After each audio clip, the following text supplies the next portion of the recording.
Greetings. It is I, Cardinal Sin, and welcome to another episode of Masters of the Genre. And tonight we have Chris Gore and Jason V. Brock, and we're going to be talking The Thing. All things The Thing. It's the thing to talk about The Thing, you know? So let's get to it. Chris Gore is the founder and publisher of FilmThreat.com and host of the Film Threat livecast on YouTube. The author of several books, most notably The Ultimate Film Festival Survival Guide.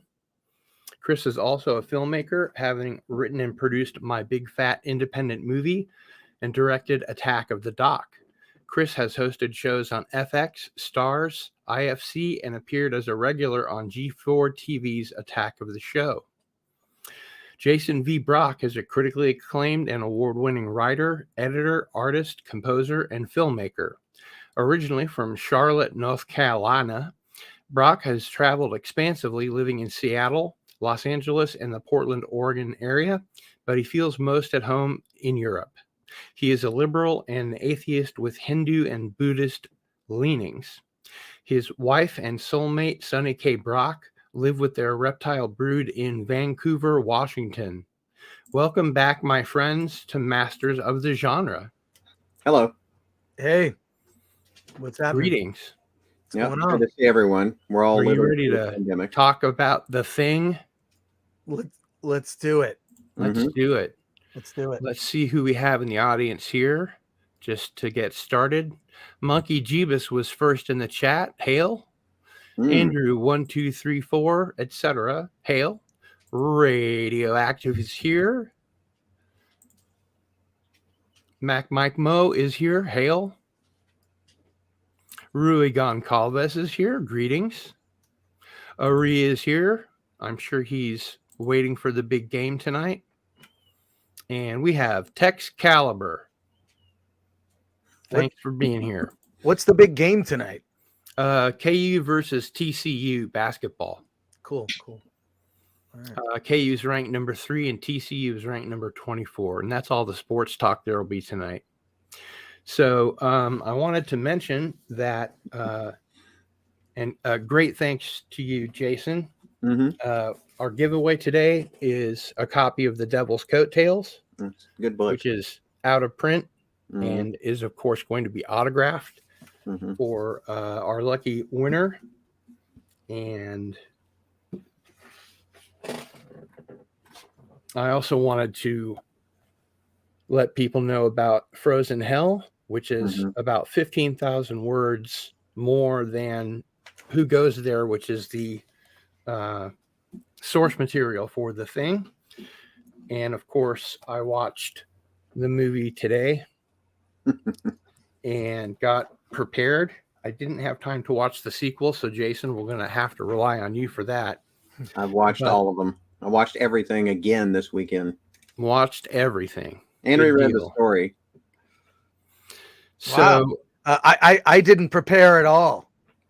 But I've seen the movie. I'm not surprised by that, but you know, I'm not either. But look, I've seen that movie so many times. I don't know that I'm so familiar with it. It had such a huge impact on me as a kid because in 1982, I saw the movie. I was around 16 years old.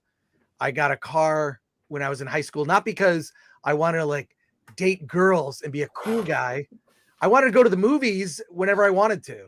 And I saw that movie in 1982. I was a kid. Snuck in. I don't know that there was, if you kind of looked 17, they just sort of let you fly for an R-rated movie. It was, here's my memory of it, is how much it disturbed me psychologically. And additionally, it was the last time I slept with the lights on, like, because I was so scared. I was so scarred by the, I'm 16 years old. I come home and, you know, like, all right, I had, my room was like the upstairs, like sort of converted like attic, but it was like private bedroom. It was great. I had a great setup in where I grew up in Michigan, and I slept with the light on. And there are only a few times other movies that got that response out of me.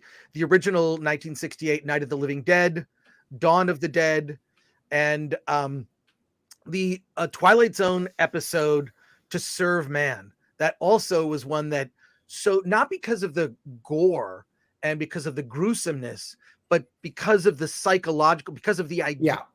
Yeah. That's what got me. So just so you know, didn't prepare, but but my memories You're all ready. It's so vivid. And of course I've seen it a bunch of times. I've seen it in the theaters again. I've seen it, you know, I think I had the laser disc back in the day, VHS, the Blu-ray and the VOD version. And there you go. Yeah, Derek wearing his thing tee. RRR, says Paul 1978. That's great. There you go. Jed. Okay. I also saw it in the theater, but I was 12. Okay. And, all right. So I went there. It was me, and I think the first time I saw it by myself in the theater was with my father, and because he was all into this with me. But then I went subsequent times, and I remember it was just me and another black guy in the theater at one time, because my friend had let me sneak in even though it was R-rated, and so that was it. There was nobody else in the theater.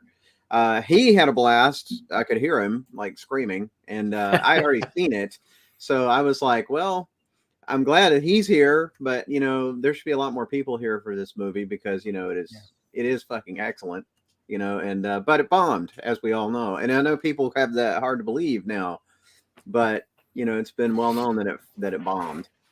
So now there were plans to make a sequel, but they didn't. And I mean, spoiler for a 40-year-old movie, everybody's dead at the end, except for, you know, Childs and McCready, Kurt Russell, and what's his name? Keith David's character. I'm trying to remember the name of his character. Childs. Yeah. So 1982 was a great year for movies. Blade Runner. Blade Runner also came out the year. Blade Runner similarly bombed. And it's so bizarre. I saw it in the theater, though. I saw it in the theater. I saw it in the theater as well. I saw it in the Me theater too. pretty much alone. Right. I saw The Thing by myself as well. So I was just like, my weird thing is I was able to work out where the first thing right after school, I would just go and see every movie that opened in theaters. Every movie. It didn't matter. I would see even the ones like, I don't really care about this, but then I would just go. Mostly John Hughes movies. I didn't care much for those. But it had a profound impact. I think it's also the fact that it's practical effects, right? The practical effects aspect, the world building that John Carpenter did, the one shot where you see they're all sort of going around to kind of see the circumference of the actual ship.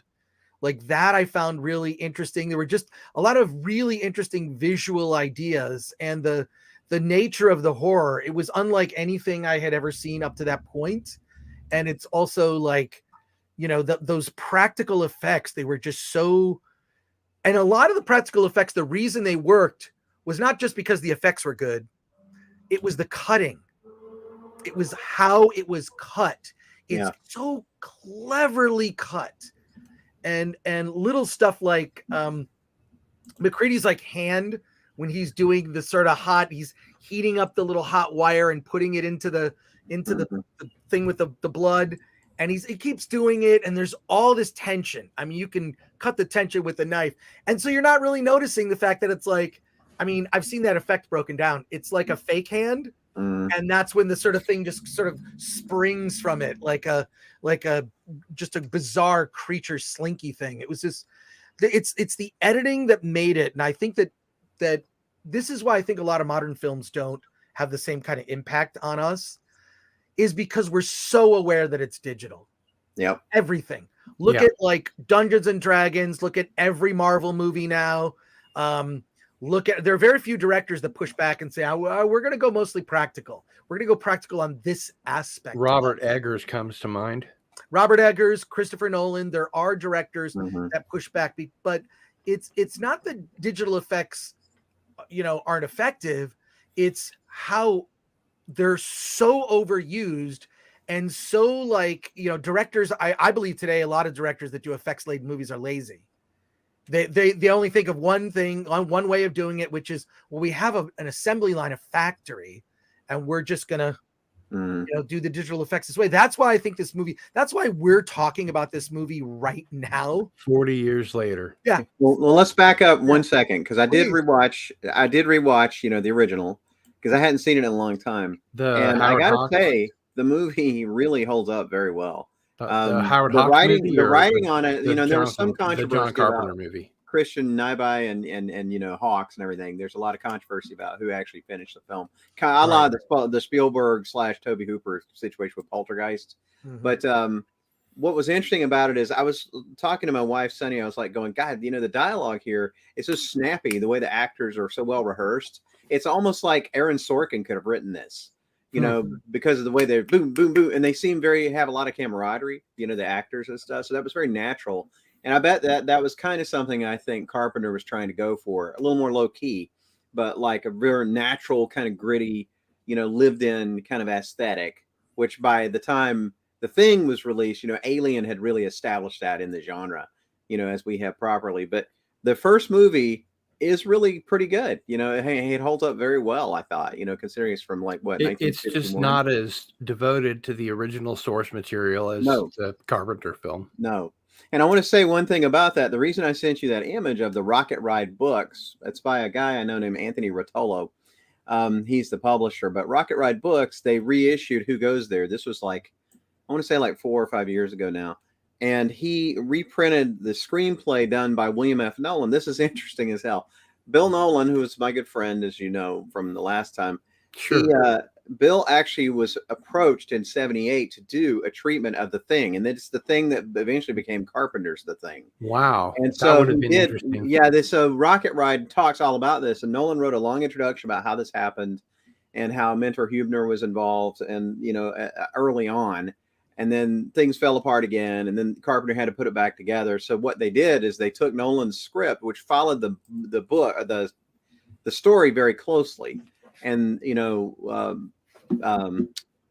Lancaster rewrote it and did modernized it some, compared to what Nolan had from the original story. But that was weird that Nolan was so involved in this original thing, and then he got The Thing, and then they went a different direction. But that book, that Rocket Ride book, it's called Who Goes There, the original story that inspired The Thing, I think, or something like that. It talks all about the genesis of this project and how it changed. But it's really interesting. Now, Frozen Hell, which you were just showing, is that was recently uncovered, like in the past few years. Mm-hmm. And it's the original version of Who Goes There that was released in 1938. And, the most interesting thing I think about considering Who Goes There, Frozen Hell, I have not read, but I'm familiar with, and it apparently is, it needed some edits, let's say, and that's why it was not printed. But Campbell, Joseph Campbell, I mean not Joseph Campbell, John W. Campbell Jr., who became the famous editor, he had written it under a pseudonym, Don A. Stewart, because that was his wife. That was his wife's maiden name, Donna Stewart. So when he released that story, I think, and a lot of people online are starting to get this opinion, it's kind of an answer to, or an alternative version of At the Mountains of Madness by H.P. Lovecraft. Sure. And so you can see that because that came out first, At the Mountains of Madness, and that's kind of his magnum opus. A lot of the same themes, a lot of the same kinds of situations. And then Campbell, I think, did kind of improve, the delivery and the idea and this notion of the replication, and that was all very modern. So I think that's why it resonates with people so well, because we know so much more about the biology, et cetera, than we did then. And it really is kind of an original idea that he had, I feel, so I think and then that all informs the aesthetics of all the movies. But by far the best version, I think, is the Carpenter one. And I did watch I'm calling it a requel. I mean, I know that's not a word, but it's, it's not a sequel. I like that. Requel. It's not a prequel. It says it's both, but I think it's just a requel. And so, it's the story of what happened to the Norwegian base where the dog comes from with but it's like exactly helicopter. the same setup, really. Exactly. Yeah. And the whole thing, and watching it, and I know that, I don't know, Chris, I'm sure you've seen this, and maybe you have, Gil. I have seen it. Some of the movie, they had a lot of practical effects in the movie that they cut out and put these electronic things in. And the practical effects images that I did see, were amazing. They were like really very good continuations of the Botine iterations, from the Carpenter movie, but modernized, and it's just that movie I just think is just not very good. There's no tension at all. It's like compare that one to Carpenter's. There is no tension in the remake or the requel. Right. It's just plods along. I mean, she had to pause it for something because we were watching it and eating dinner, and we'd already gotten 15 minutes through it. And I'm like, my God, this feels like it's been on for 2 days already, and they talk about lack of editing prowess. I mean, there's no real strong directorial hand. There's no setups that are very, I don't know. It was just boring, and that's to me the worst thing a movie can be is boring. Yeah, that movie is so worthless. No point to it ever being made. It was ridiculous. And of course they have a female lead in it that I thought was just sort of worthless. Look, I don't mind a female lead. She's just sort of wasted. It's so wasted. I found that I find that kind of interesting. Like the original, John Carpenter's The Thing. I'm not saying the original thing. John Carpenter's The Thing was, yeah, there's no women in this movie. There are dogs and men. And that's actually dogs and men. Dogs and men. The special features that I watched after the film, John Carpenter mentioned specifically that in the original Howard Hawks film, or the James Arness version, whatever you want to call it, that there were women, but he wanted to go with an all-male cast, I guess so that you wouldn't see horror happening to women. Well, and the other thing that's really interesting about Carpenter's The Thing is the fact that, and a lot of filmmakers would back off from this. Dogs suffer horrific fates. Dogs, and that's one of those things. You can kill 1 million white guys in a movie and no one cares. Right. You harm an animal in a film, and or a kid, huh? Or a kid. Or a kid, yeah, like a kid, which they did in Jaws, which it's unnerving. So it's unnerving to see that these dogs, I mean, there's the one that is, of course, imbued with the thing, right? And the fact that it doesn't, like, what is the original form of the thing? We never saw. The ship, we don't know. Like, what I love is it's just enough of not knowing, but explaining what the rules are. And that's the thing, I think, for horror to work. And this is why I'm not a big fan of horror involving ghosts or spirits. Because you never know what the rules are, and they tend to make it up as they go along. So I've always been more attracted to more horror that involves some science fiction or a set of rules, like the George Romero zombie movies, the Romero-verse, right? But, yeah, and this is more of a body horror type movie as well. It's partially body horror, but it's also, suspenseful horror where you're like, well, who is, but we don't even know. It's not like, when someone turns as a zombie, you see that they are a zombie. There are attributes physically you can attach to that. But the rules as explained are just so amazing. And that's what I think, Carpenter's so good at this, like establishing the rules and then messing with it and messing with your head and seeing it evolve. The scene where the one character is having a heart attack and his chest opens up and rips the guy's arms off. And they had hired, I've seen in the BTS, the behind the scenes stuff, that like they hired an actor who didn't have arms in order to play that scene practical. It's so powerful to today. And this movie it's not a long movie. It's like 1:40. It's like a tight running time of perfect running time. Yeah. Back in the day when like they made the movie, they didn't go out of their way to make, if you were making a long movie, you were making Gandhi and you were trying to get an Oscar. But if you're making a traditional movie, it was like 2 hours. Most horror films were 90 minutes. So somewhere between 90 minutes and 2 hours. And then Spielberg and Lucas adhered very closely to this 2-hour rule. And I think as soon as that began to get broken a lot, just filmmakers got lazy and started to compromise. So I'm glad. And the one thing I remember a quote, and this is a more recent quote from John Carpenter, when he was asked, like, well, why are movies basically not as good today? And John Carpenter's response was, I'm paraphrasing, obviously, his response was like, well, the problem is that there's, a release date before you have a script. There's a release date before you start shooting. Like it used to be Carpenter, and when he did Halloween, and think of that era, that output. I saw Halloween in a movie theater when I was a kid as well. I got to experience, Carpenter at his best during that time. And what's amazing is he mentions in this interview that you would finish a movie and then you would spend a long time editing. Like you would spend, 9 months and then walk away and then maybe come back and you'd cut. There wouldn't be this pressure to deliver. When the filmmaker felt it was getting, close to finish, then hey, looks like we're getting close. We got a date. Okay. But this idea that there's a date before you can do, I mean, filmmakers and go back and if you listen to or, explore like how movies were made back in the 70s, 80s, it was more about, we're going to edit this thing. We're going to find the movie. And a lot of movies, a lot of your favorite movies were changed dramatically in the cutting. I mean, just see any interview. There's a lot of interviews with, now, cause she did it for the Nacelle Company. With Marsha Lucas, she talks about Star Wars, and she was such a revered editor at the time. And her not being in the industry, I think, changed a lot of things, but I'm going off on a tangent. All I'm saying is Carpenter, the movies, changing the way we make movies and release movies has contributed to a dramatic reduction in quality. I agree. Yeah.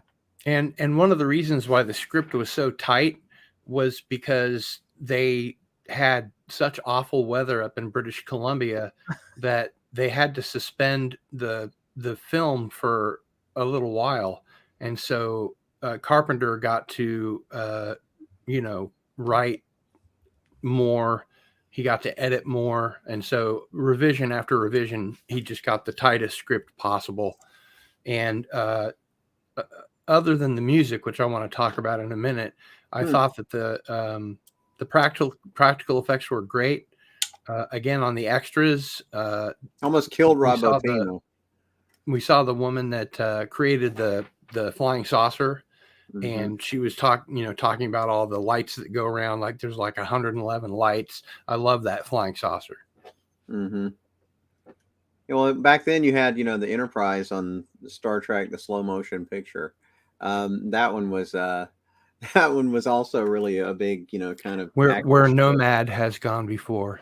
Yeah, right. And that's also a pretty good movie. It is a little ponderous in places, but the whole V'ger thing. I think that the redo of the director's cut makes it a much better movie. Yes. Oh, yeah. It does. I just got the 4K. I happen to like that film. I do too. Star Trek the motion picture. I'm giving it a little bit of poking fun at it, but it's a different era too. Movies were slower in a lot of ways. Sure. And I think that that's better because it gives the audience a little bit of breathing room and you get more character development and this kind of thing. Now it's just like bam, bam, bam, bam, bam, bing, shake the camera, all this kind of stuff. And it's like, but that doesn't build tension, because the tension is released immediately, so there's no aesthetic being developed over time either.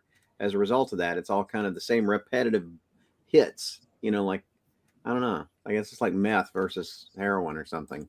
I would have liked to have seen if there was ever a way, or maybe in, a proper sequel to The Thing. Mm-hmm. With Childs and McCready, and one of them definitely is a thing, right? Mm-hmm. Some people there. I love the theories about it, just like the theories at the end is Deckard a replicant, right? Like, but the theories at the end of The Thing, like, is one of them the Thing? Are both of them the Thing? Childs disappeared for a long time, and I'm not bragging, but I do want to say I worked with Keith David on a TV show years ago. Oh, cool.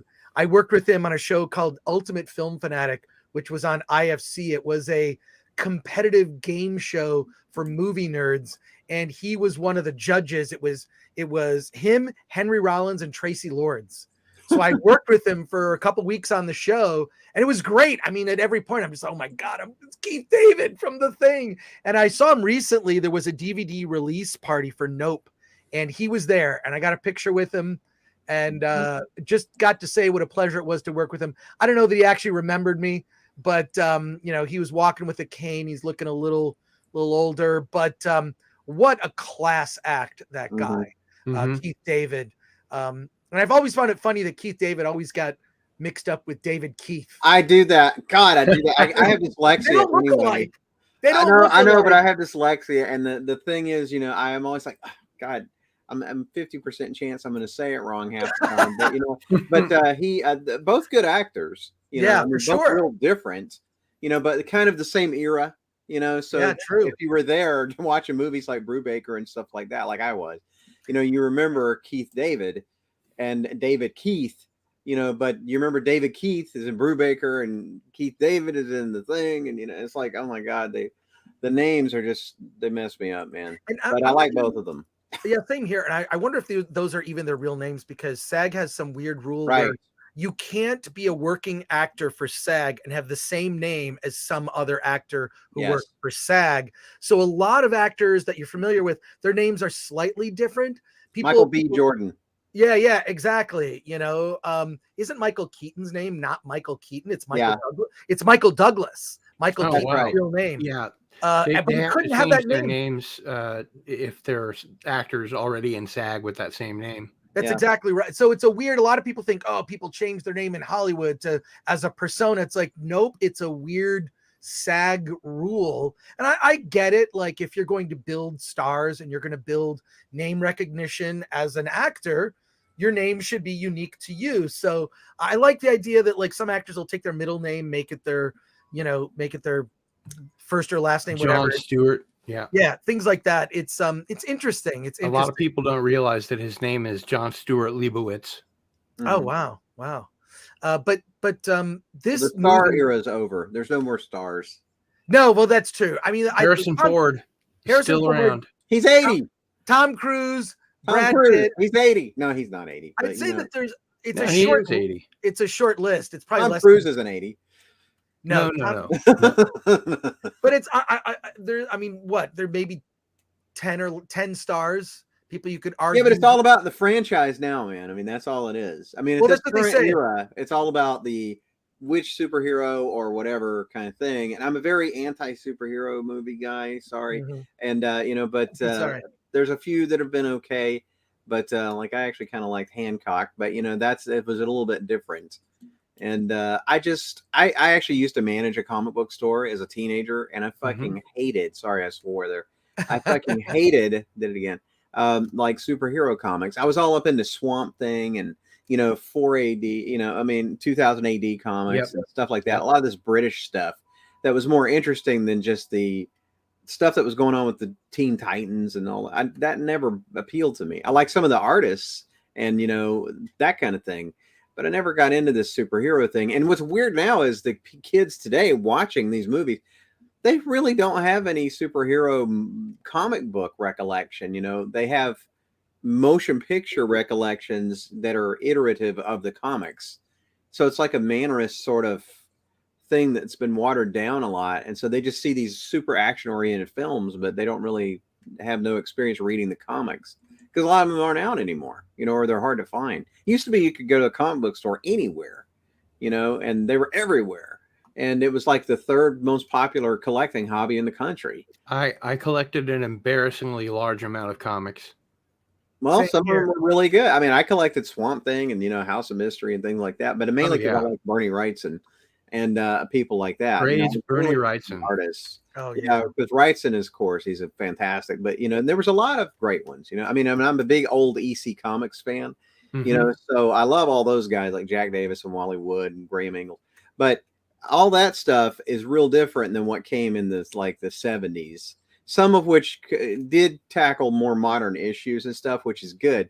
But then by the time the late 80s was happening, that would kind of had petered out, you know, the more innovative things had kind of petered out, except for the indie comics. I mean, there was a lot of cool indie comics and there still are, but the mainstream stuff, it's all kind of died on the vine, you know, it's except for when they try to redo Thor or something like that. But as far as the movies, I mean, we've just tried. We don't in place of movies like The Thing, even though it bombed, there were high expectations for it at the time. And Blade Runner, we don't have those kinds of opportunities. A lot of great movies bombed. I mean, Nope, I guess, was kind of close to that, but Nope, I thought had some problems. You know, I mean, it's a good movie, but I think it had a few issues with You know, I didn't quite think it gelled, but Okay, now I mentioned to you guys before before the show started that we're going to be constantly interrupted by thank you videos for people that have donated some money to the channel. So Jedi Bill 797, this one is for you. Hey, I'm Chris Gore from Film Threat. You're watching Masters of the Genre. Thank you for supporting the channel. Wait, what a handsome guy. That? I don't even remember doing that. That's great. That's weird. All right, there you go. It's like you could have done it today. Yeah. Sure.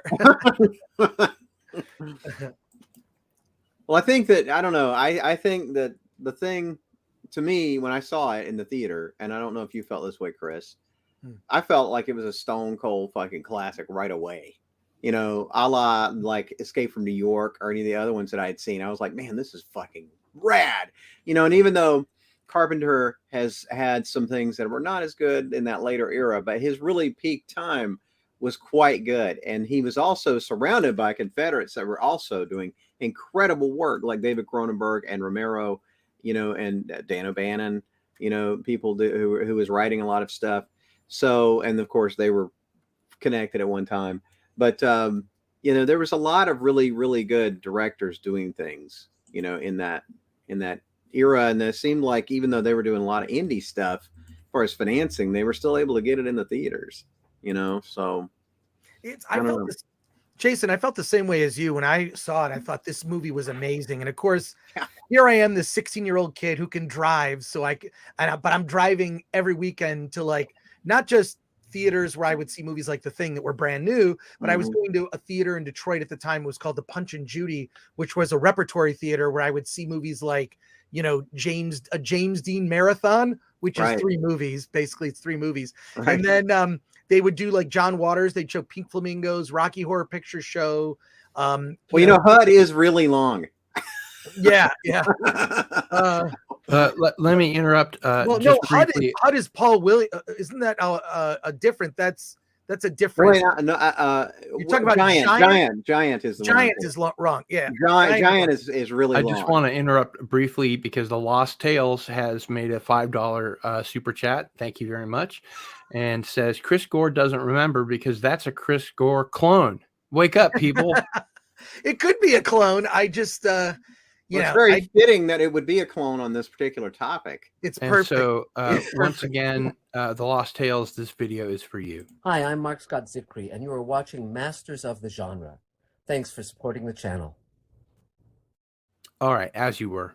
Well, that one sucked. I think mine was much better. I just we got more of yours to go. All right, that's good. But no, it's at the time, like now what's weird is all this stuff.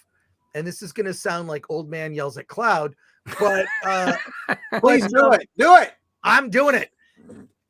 This stuff is mainstream now. Nerd culture is mainstream. Yep, we won. Previous to 2005, I don't think it was still mainstream.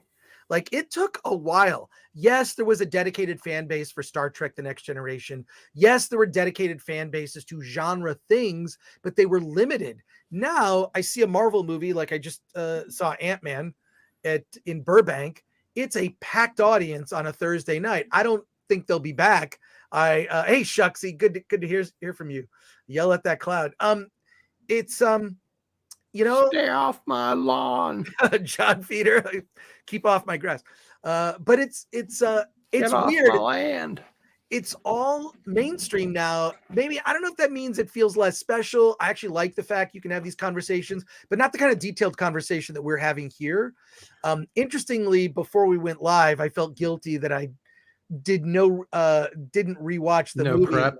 But I did look up the screenwriter Bill Lancaster, who has a very interesting history. There it is. This you got the script autograph. I've got the screen. It's going to go out of focus, but there's the screenplay. I actually have a copy of it because I thought it was really pretty well done. But go ahead. But he was born in 1947. I'm reading this off IMDb. Basically, he was the son of an actor, Mert Lancaster. had kind of childhood disease when he was a kid. It's interesting how much like a childhood ailment impacts someone going forward in life. I mean, George Lucas basically spent his senior year in high school, in the hospital because he almost died in a car accident, right? So he was laid up for what would have been critical years, and it changed. Never knew that. Life. Yeah, no. George Lucas, he almost died in a car accident. That hot rodding around that was That's kind of what American Graffiti came out of that a little bit. American Graffiti came out of that, but what it did was he was this directionless kind of a juvenile delinquent, as one might be at that time. And after that crash and him living through it, it changed his life, and he finally got serious and wanted to go to film school, which did not please his father. I know way too much about George Lucas, read a lot of books, but the funny thing is Bill Lancaster, the screenwriter of The Thing, his other credits include the Bad News Bears movies, and not just one Bad News Bears. First of all, the original 1976 Bad News Bears, which I love with Walter Matthau. Mm-hmm. Wow. That movie, you could not make that movie today. You could not make that movie today. There's no way. But then he did the Bad News Bears TV series. The Bad News Bears Go to Japan, which I also saw. The Bad News. Oh, I remember that. That's wild. Yeah, the Bad News Bears in breaking training. And it's like, so it's weird that here he is, the guy who did the Bad News Bears, the TV series, like a bunch of the early movies, also did The Thing. And then he's given credit for the characters in the Thing video game, which came out in 2002. So, but if you read the story, of course, a lot of the characters, there's not a lot of what I would call deep development, because you're right. John W. Campbell was not what I would call also a very good writer. I mean, he was an effective writer, and he's kind of of the time, but his idea is what's incendiary. And so the thing is about that story, even though it's not the greatest written story, there's a lot of stuff you can hang ideas on, except the characters. Now, the names mostly made it into the Carpenter version. As far as like the actual names of the characters, I think there's Conan is one that didn't make it, but the rest of them are pretty much the same. And the cast, of course, they made a little more what we would call diverse. Now, back when I was growing up and when Chris was growing up, it was just called normal people in movies. Yeah. So it wasn't like this. Oh my God, we gotta have this kind and this kind and this kind. It's like, oh my God. You gotta check boxes. It's so stupid. Like this the diversity thing, people want to pat themselves in the back of, look, I made a big movie and it's diverse. It's like, yeah, they've been being made. I think in the 70s is really when that sort of just was like, it's just diverse, but is it any good? Is it true that Jackie Earl Haley was in the Bad News Bears? Yes. Wow. He's a kid in it. He's like a tough guy who smokes. Like a child actor. Yeah. No, he's great in it. I love that movie as a kid. I loved the Bad News Bears. Who knew we would start with The Thing and end up at the Bad News Bears? We'll get back to The Thing. Don't worry. We'll get back to the Bad News One Bears. thing I would like to say, though, kind of along the lines of what you're saying, Chris, is because I told you guys I'm writing an article for Centipede Press about Carpenter, Romero, and Cronenberg. Mm-hmm. But what's interesting too is what you're describing is kind of the Stranger Things effect, where younger people, I think because of the internet and social media, that monoculture sort of collapsed and is sort of balkanized. And I think that it can only balkanize so much. There can be only so much fragmentation because one doesn't know what this one's doing, and the other one doesn't know what that was doing. So I think we're going to have a coalesce. It's not going to be like it was, but it's going to be better than it is now. We're more of a coalescing into similar sort of a monocultural experience, a la when people watch like major sporting events like the Olympics or the Super Bowl. That's something people collectively watch at the same time that they can then talk about the next day. So, did you see that? Blah, blah, blah. Versus this thing now, well, I didn't see it, but I've recorded it and I'm going to watch it next Tuesday. Blah. So it takes the momentum out of that, kind of pushing the culture forward. But I think we're coming back onto that. And what part of that process is the Stranger Things effect, whereas the younger kids who don't have a recollection of the 1980s, and we were kids in the 80s, they're kind of borrowing what I call borrowing our nostalgia, okay, because they don't really have it. I don't think you can be so balkanized. I think you have to have a monoculture in order to have like collective nostalgia. Mm-hmm. You know what I mean? You got to have a monoculture for that. And I think that that's one thing that they're really missing. So they're trying to identify with kids from the 80s or, you know, the early 90s or whatever it is. And they end up just completely erasing history, rewriting it in their own image. Well, they can. They don't like certain elements about it, but I mean, of course, we didn't plan it. I mean, nobody plans that kind of cultural situation. But we were doing a lot of the things that they complained that we weren't doing, which is trying to improve things and be, you know, more open to new experiences and stuff like that. So I'm hoping that some of this balkanization will kind of fix itself as people go, this is sort of empty and I'm tired of this. I want to do things together with other people at the same time and learn about things together and have things that we can chat about. So I think that programs like this actually help in that effort in a way, because it shows enthusiastic individuals like myself, like Chris, like you, Gil, that, you know, we all are coming from the same point of view and the same reference, you know, so they can go back and watch Videodrome. But you know, the same kind of wide-eyed, crazy, you know, like, oh my God, what the fuck is Cronenberg doing? They look at us and they want to smash the patriarchy, and no. We're like, what well, patriarchy? that's a different problem. Yeah. You know, I just, you know, I was born into this body just like you were born into yours. Yes. I have no control over the fact that I'm an old white dude. Oh boy. You know. Oh my God. Although I still claim being Jewish as a minority, an oppressed minority.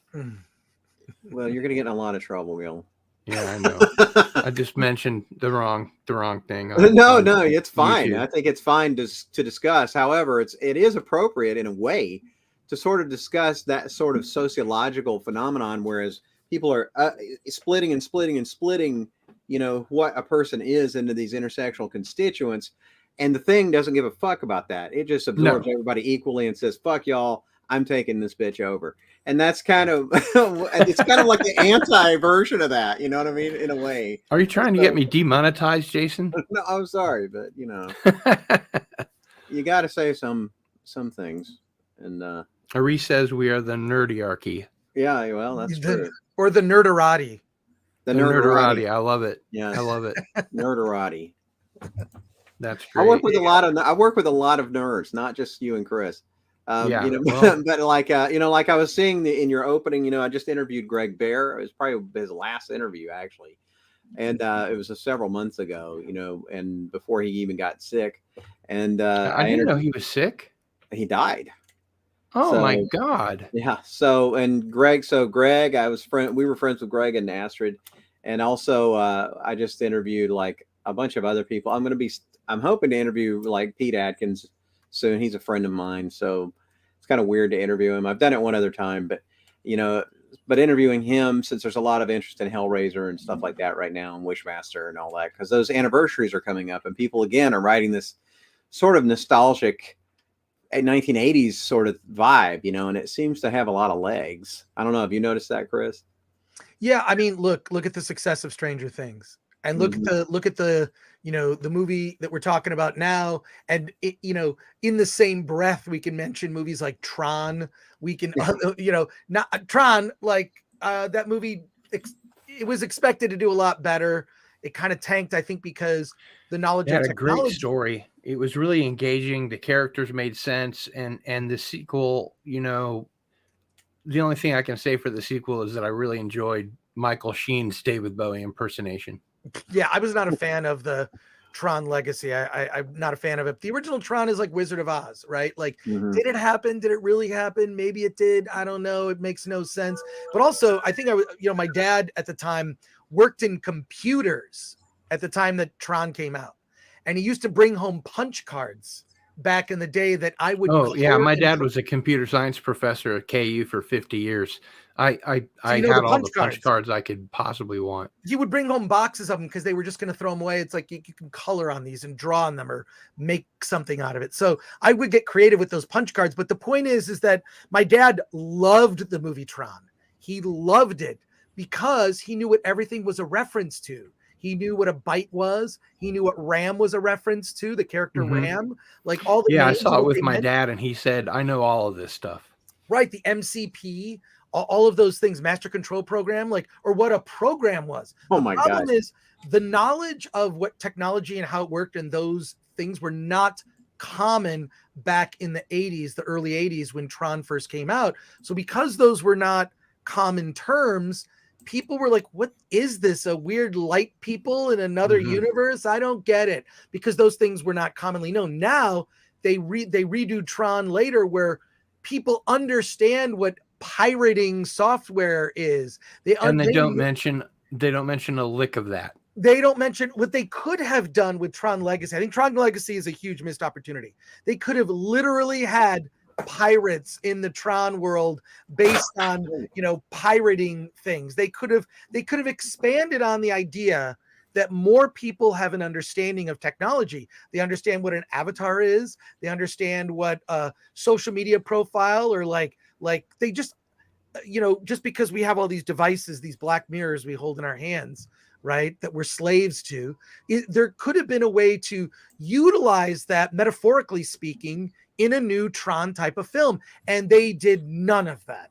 The only thing that was good about that movie, the effects I thought were decent, but it felt too human. The world felt too human.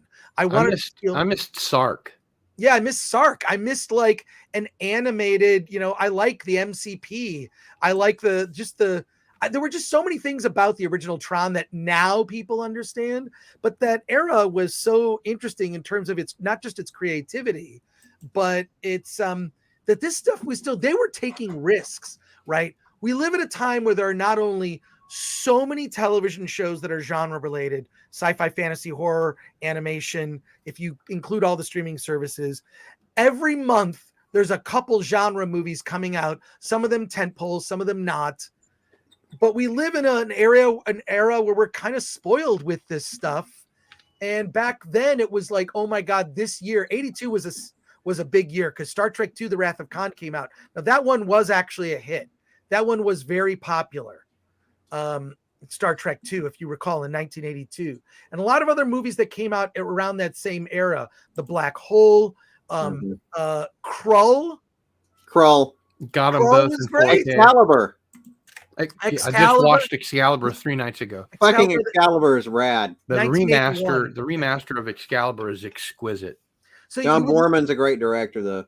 Heretic notwithstanding, but I didn't mind at all that it was 3.5 hours. But you literally get your Starlog magazine. It's like, oh my God, okay, here are the dates that the movies that are coming out that I want to see. And there might have been 5, right? And I would still see, I considered myself like a student of film. So I was just seeing everything I can.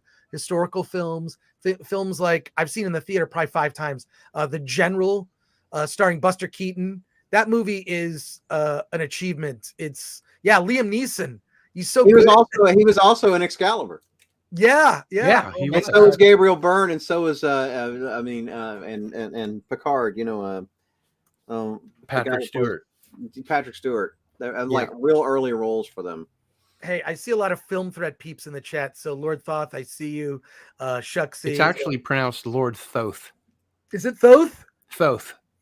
All right. It's a Lovecraft reference. All right. Well, there you go. Thoth. I will pronounce it correctly from now on. Thank you. We'll have to ask St. Joshi. He's a friend of mine.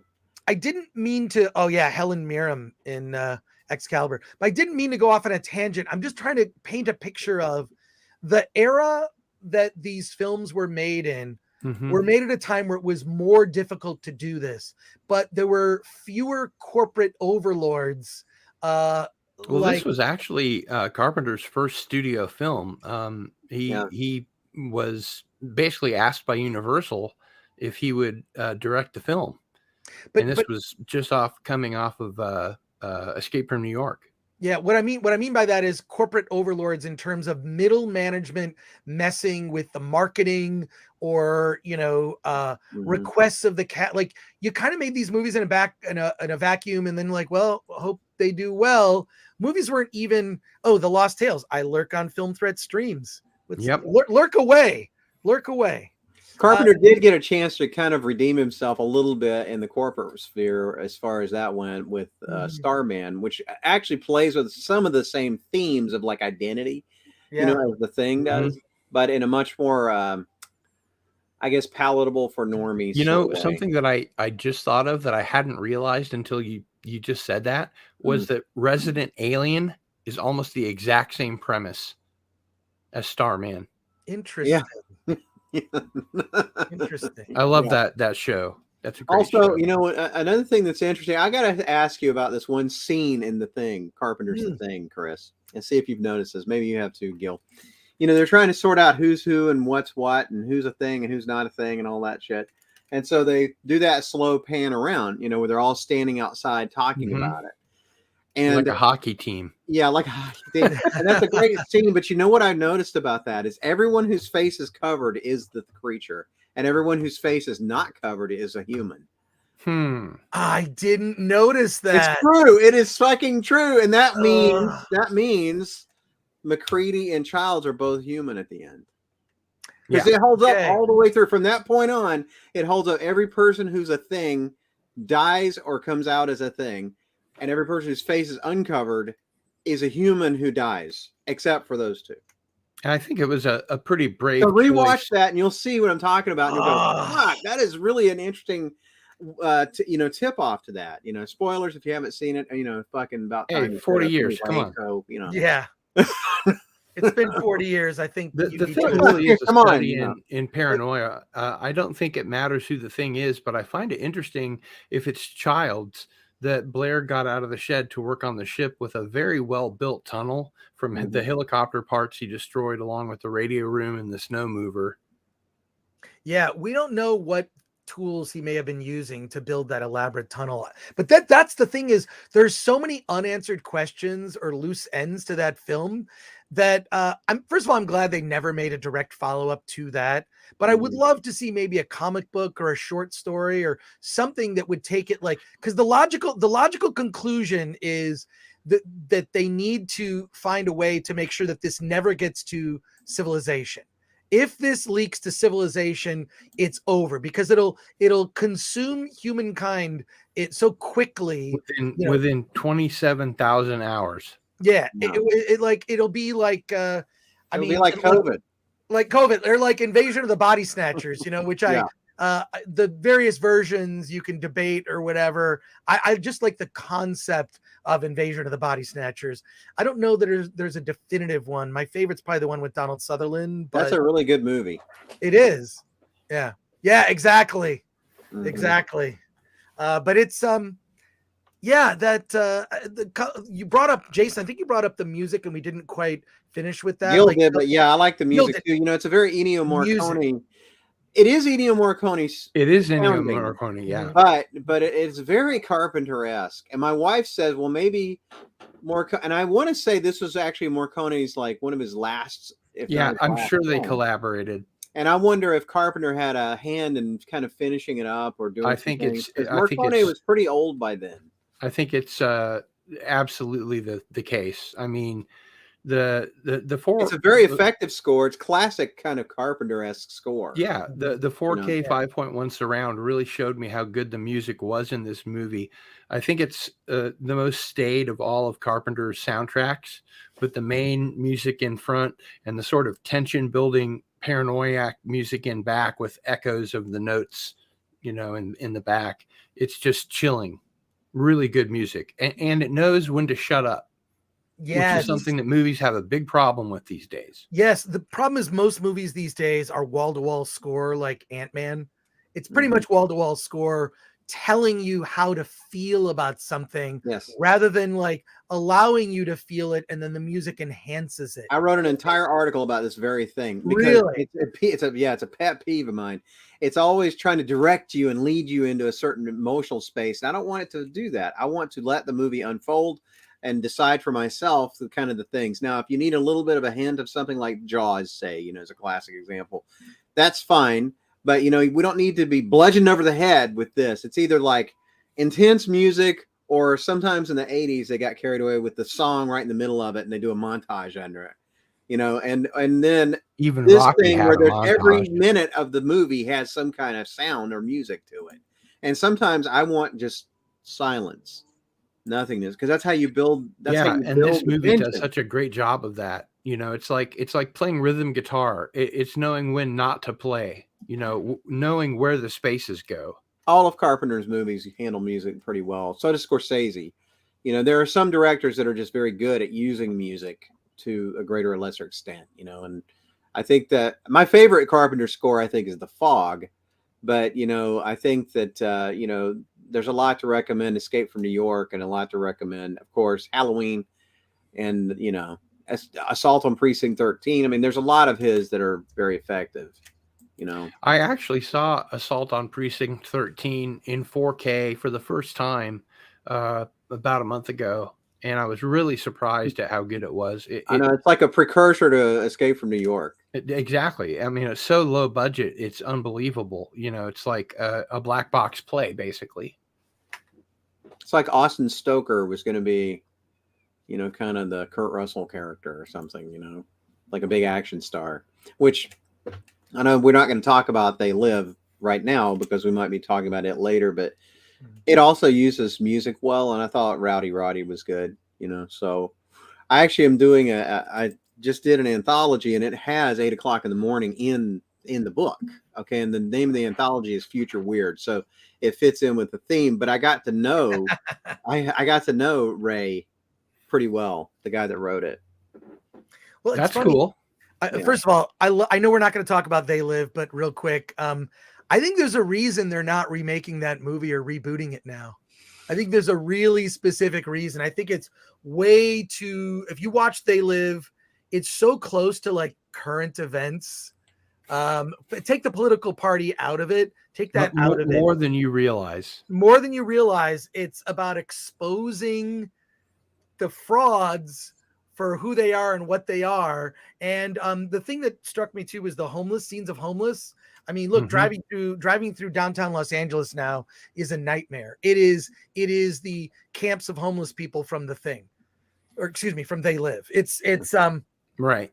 You think that's They Live? Like, come up to Portland near where I live. I mean, it's literally like fucking, it looks like Thunderdome. They have tent cities. Yeah. But I mean, it's not like, it's like there was always Skid Row in downtown LA. I'm talking about this is up Wilshire Boulevard, the financial district, and like, where the center of all money in Los Angeles is up Wilshire Boulevard, and there are tents everywhere. And it's and I used to live in Long Beach too, so I mean, I know that area pretty well. Yeah, and it's just whenever we visit, because we're visiting down in March, it's still pretty bad, compared to what it was just a few years ago, like you're saying, Chris. And Portland is just like, oh my God, that town is like, oh, and Seattle is also, because that's only 2.5 hours north of me. Yeah, it seems like the left coast or the west coast, however you like to refer to it, is because of their good weather. That's where the homeless people tend to congregate. Well, I just think that the message, the reason they will not reboot They Live is the message is too on point. They would have to change the messaging dramatically. Well, yeah, I mean, that's a movie about individualism, and nobody gives a fuck about individualism anymore. No, they don't. Unfortunately, I support the current thing. That's most people these days. Well, that is true, but they also almost carried away too much about being too individual, like the intersectionality thing we were talking about. I am a very specific, I am a, gay, black, whatever, it's so striated instead of just being a total human. It's like you've got these micro cross sections of everything that you are, and that somehow is supposed to make an identity, rather than the things you represent or the things that you've done making your identity. Does that make any sense? Yes. So it's almost like too granular in a way. But again, nobody wants to stand out. It's kind of a weird thing. Individually, it's too granular. But then when it comes to a group identity, people are afraid to speak out because they will be ostracized from whatever it is they think that they're a part of, even though it's very ill-defined, I think. I don't know if any of that made sense. Yeah, absolutely. It does make sense. It does make sense. It's like two opposing forces are, working in each other. I just we're living through a very interesting time these days. So it's and I think a lot of people eyes have been opened up. I even did put out a social post on my Twitter a couple days ago about Logan's Run.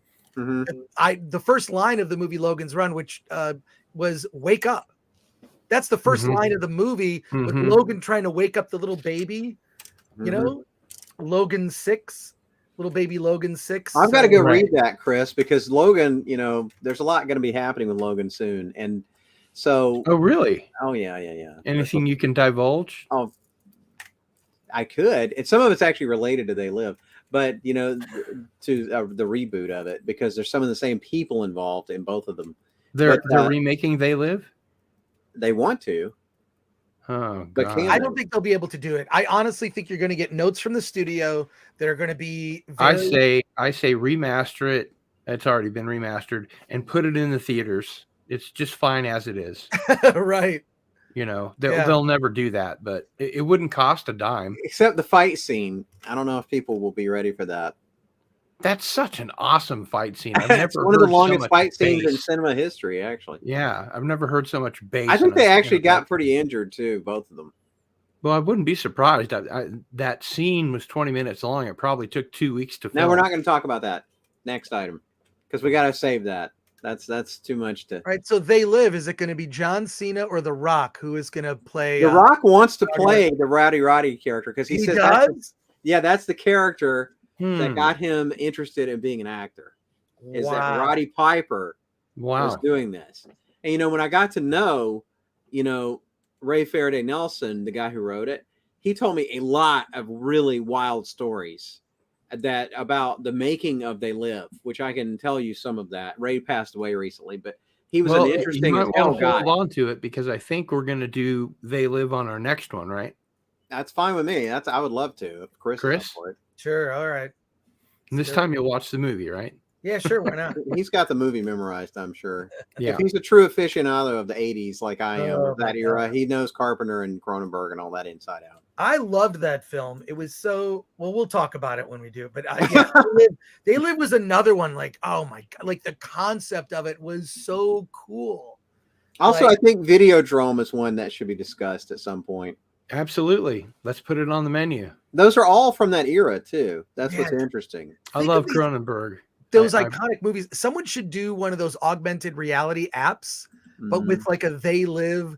So everything, is like. So you're wearing the sunglasses and you can see everything. It's like you can see the world the way it really is. I think one of the t-shirt companies just came out with a shirt that does that. When you put on when you look at it with your phone, it shows you like messages on the. Oh, that's cool. Yeah. So, but it's not actually. You can't. This is your God on the money. Yeah. Yeah. But they were all talking about some of the same issues too, though. They were talking about sociological issues. They were talking about, things having to do with high finances or, the cultural divide and class division. And that was another fascinating element of that period, is that it was not so overt, though. It was more of a subtextual analysis of these things, where they would say certain things and you would go, oh, that makes sense. Instead of like when I was rewatching The Thing, the requel, as I call it, when I was watching that, and the guy goes, da da da da da, and the other guy goes, yeah, right, and then the other guy goes, yeah, and that makes a lot of sense now, doesn't it? It's like, why would you write that in a script? It sounds like a current. It's like, Bruce why Willis are you movie. writing such an obvious? That's what the audience should be thinking, or the other character. Well, the problem is that makes sense. That you don't go, yeah, that makes sense. You go, wow, it's like so obvious now. The problem is modern writers are incapable of writing subtext. They don't know how to do it. Whereas everything about all the movies that we've been discussing, the thing they all have in common, first, they were made in an era where a lot of great things were happening. They don't give you all the answers. They don't give you all the answers. Mystery. It's a psychological thriller. You're supposed to imagine this kind of stuff. It's like books. There are these things called books, and the way that they were written back in the good old days was, that it would leave you thinking. A good book would leave you thinking about it for weeks after you'd read it. And the kind of content that people are putting out these days, life in some cases, the kind of content that's coming out these days is just, it has no rewatchability. Yeah, I mean, it's definitely there's an old man yells at cloud vibe to maybe part of this show. I feel I'm responsible, but it's that did happen in there. There's a reason these classic films hold up to today. There's a reason we're still talking about them. There's a reason, it's being re-released on 4K, or, you see these steel boxes or whatever anniversary they're celebrating as an excuse to get you to buy it again. And I'm guilty of that. I'm that market. But, there's hardly much interesting. I mean, I'm the thing I think I'm probably most excited about. Otia makes a really good point, because, science fiction in general and genre fiction in general were literary genres, and they were drawn from literary genres. And the kind of stuff that you have today that's on TV isn't literary at all. It has no literary roots. Well, yeah, it's the way I put it is every Star Wars movie or Star Wars product going forward will just be influenced by other Star Wars. Whereas the original yes, exactly. So oh my God, I was saying this the other day to somebody. The original Star Wars was influenced by classic literature, by the Hidden Fortress, by foreign cinema, by politics, Joseph by Campbell. World history. It was influenced by comic books. Joseph Campbell. So he had read the Hero's Journey, of course, and all that kind of stuff. And he was, Lucas was expanding his boundaries and his understanding. The Hero's Journey. About what was going on with how these stories resonated with people, so he was studying the craft of the writing itself too. Not that he's the greatest screenplay writer in history or anything, but I'm just saying, but there were some really great writers back then too, like Dalton Trumbo and people like this. But, and Trumbo did both, he wrote novels and he wrote screenplays. But what's interesting now is the same point. I can't believe you made that point, Chris. We're like totally in sync on this. They are what I call mannerists. They are referring back to the thing that's originally the adaptation and not the original source material, exactly. So it become iterative and watered down and kind of incestuous. And so it becomes too much fan service and incestual kind of, catering to that impulse. And that's fine for an Easter egg or two, but these are whole fucking movies with that chain of thought, and it's just like one after the other, after the other, after the other. And the person who's a casual viewer probably is like, what is this shit? I don't even get it at all. Right. So they can't come into a movie like Jaws with no setup and go, wow, that's a scary movie. That's interesting, fascinating. It's about man versus the wild, etc. You don't have to have read Peter Benchley's novel, even though I did, but you don't have to understand what's going on. But now, if you don't have any familiarity with like any of the shit that's going on in Avengers Endgame, which I have zero interest in watching and will probably never watch unless I'm forced to, then I doubt you could really get that, because based on the things I've seen, it's a lot of, winking and nudging and referring to other things. I think Avengers Endgame, other movies, and it's like when the MCU hit its peak. After Avengers Endgame, I think that was the cliff that they fell off. And then No Way Home was, I think, a highlight in there. But but that was unimpressive. That was a Universal film, wasn't it? No, that was Sony, but because Sony, of Spider-Man. that's right. But this is a point worth making. The current state of Hollywood. People in the chat. First of all, hail to the chat. The chat's on fire. Lost Tales. Yeah. Hollywood writers are activists, which is 100% true. That's what they are. Is activists now. Yeah, Radioactive makes a good point there. Mm-hmm. Yeah, they're hiring each other and their friends. It's not based on any sort of merit of this person has this amazing background and knows classic literature was the connective tissue. What I hate too is everything now is infused with politics. Everything. Okay, so like literally you cannot escape it. I mean, it's like something topical and political is going on in there. Like I was on panels. I think I've been on a lot of panels at different cons and things like that. I'm sure like Chris has, and Gil, you've probably been on some too. But I've been on like hundreds of panels, from films to like all kinds of things. And one thing I've noticed is they always put some of these neophyte, panelists on there, and that's fine. But a lot of them don't have any idea about the topic at hand if it has to do with some kind of classic sort of thing like we're talking about, like this movie.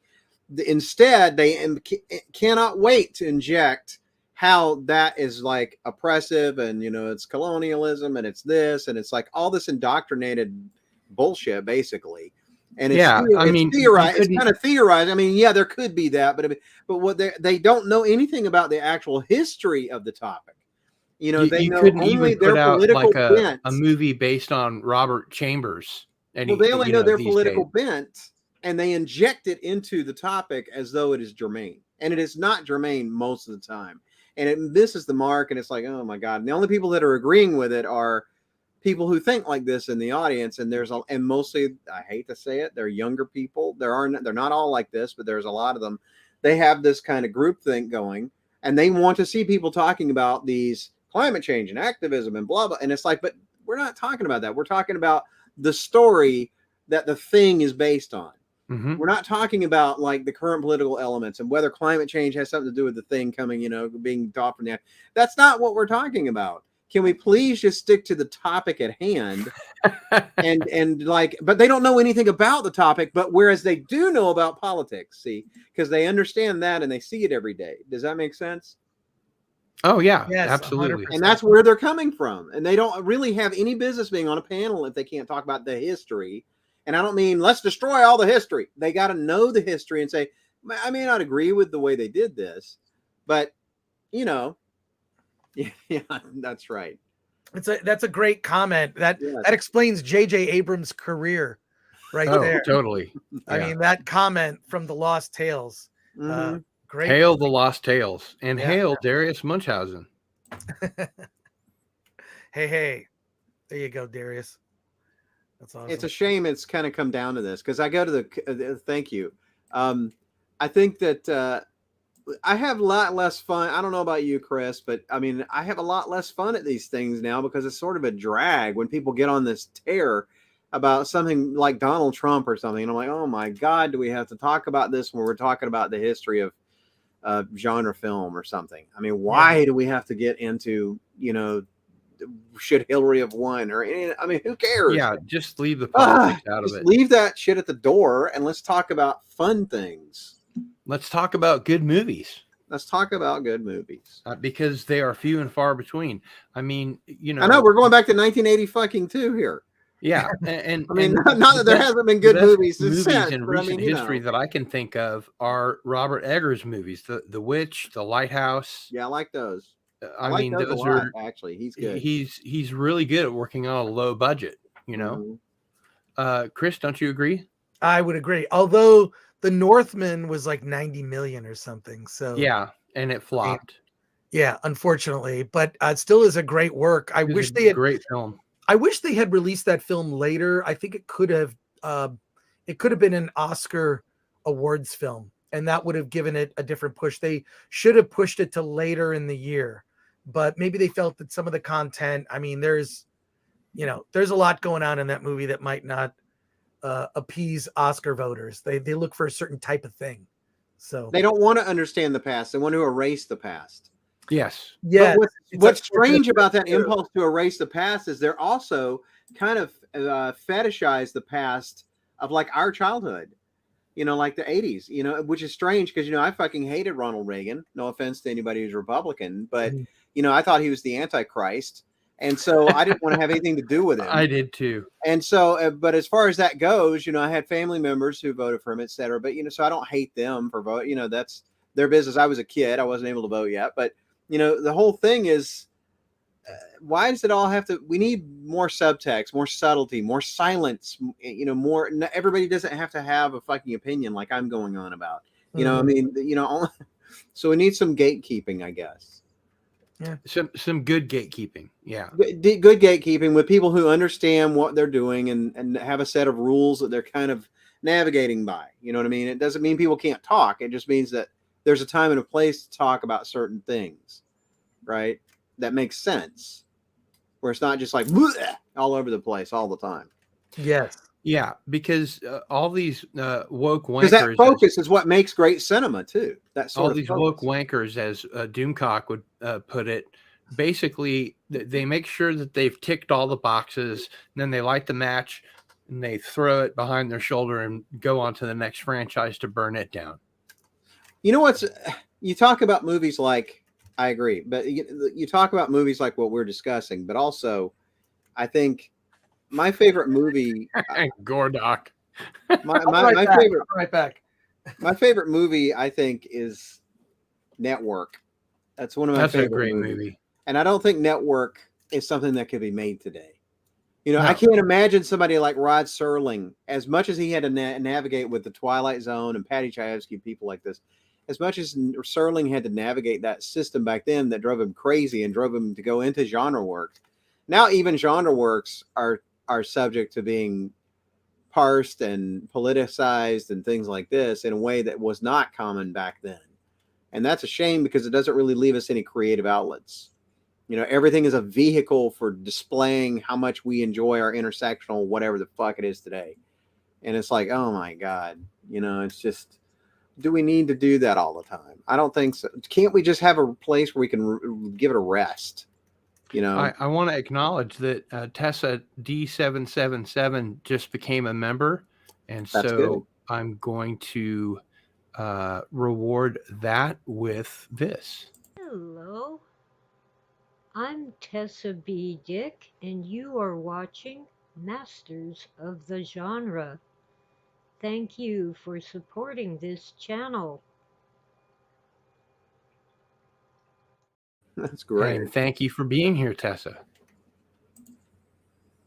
But I think you make some good points, Jason. There's way too much of this wokesterism, you know, in you know our current genre fiction, and it makes almost everything unwatchable.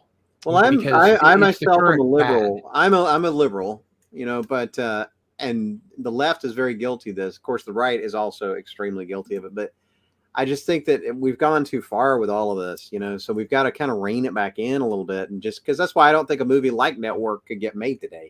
It is too on point, you know. But it's not like bashing you over the head. See, everything the messages today, they bash you over the head about it and what you're supposed to think.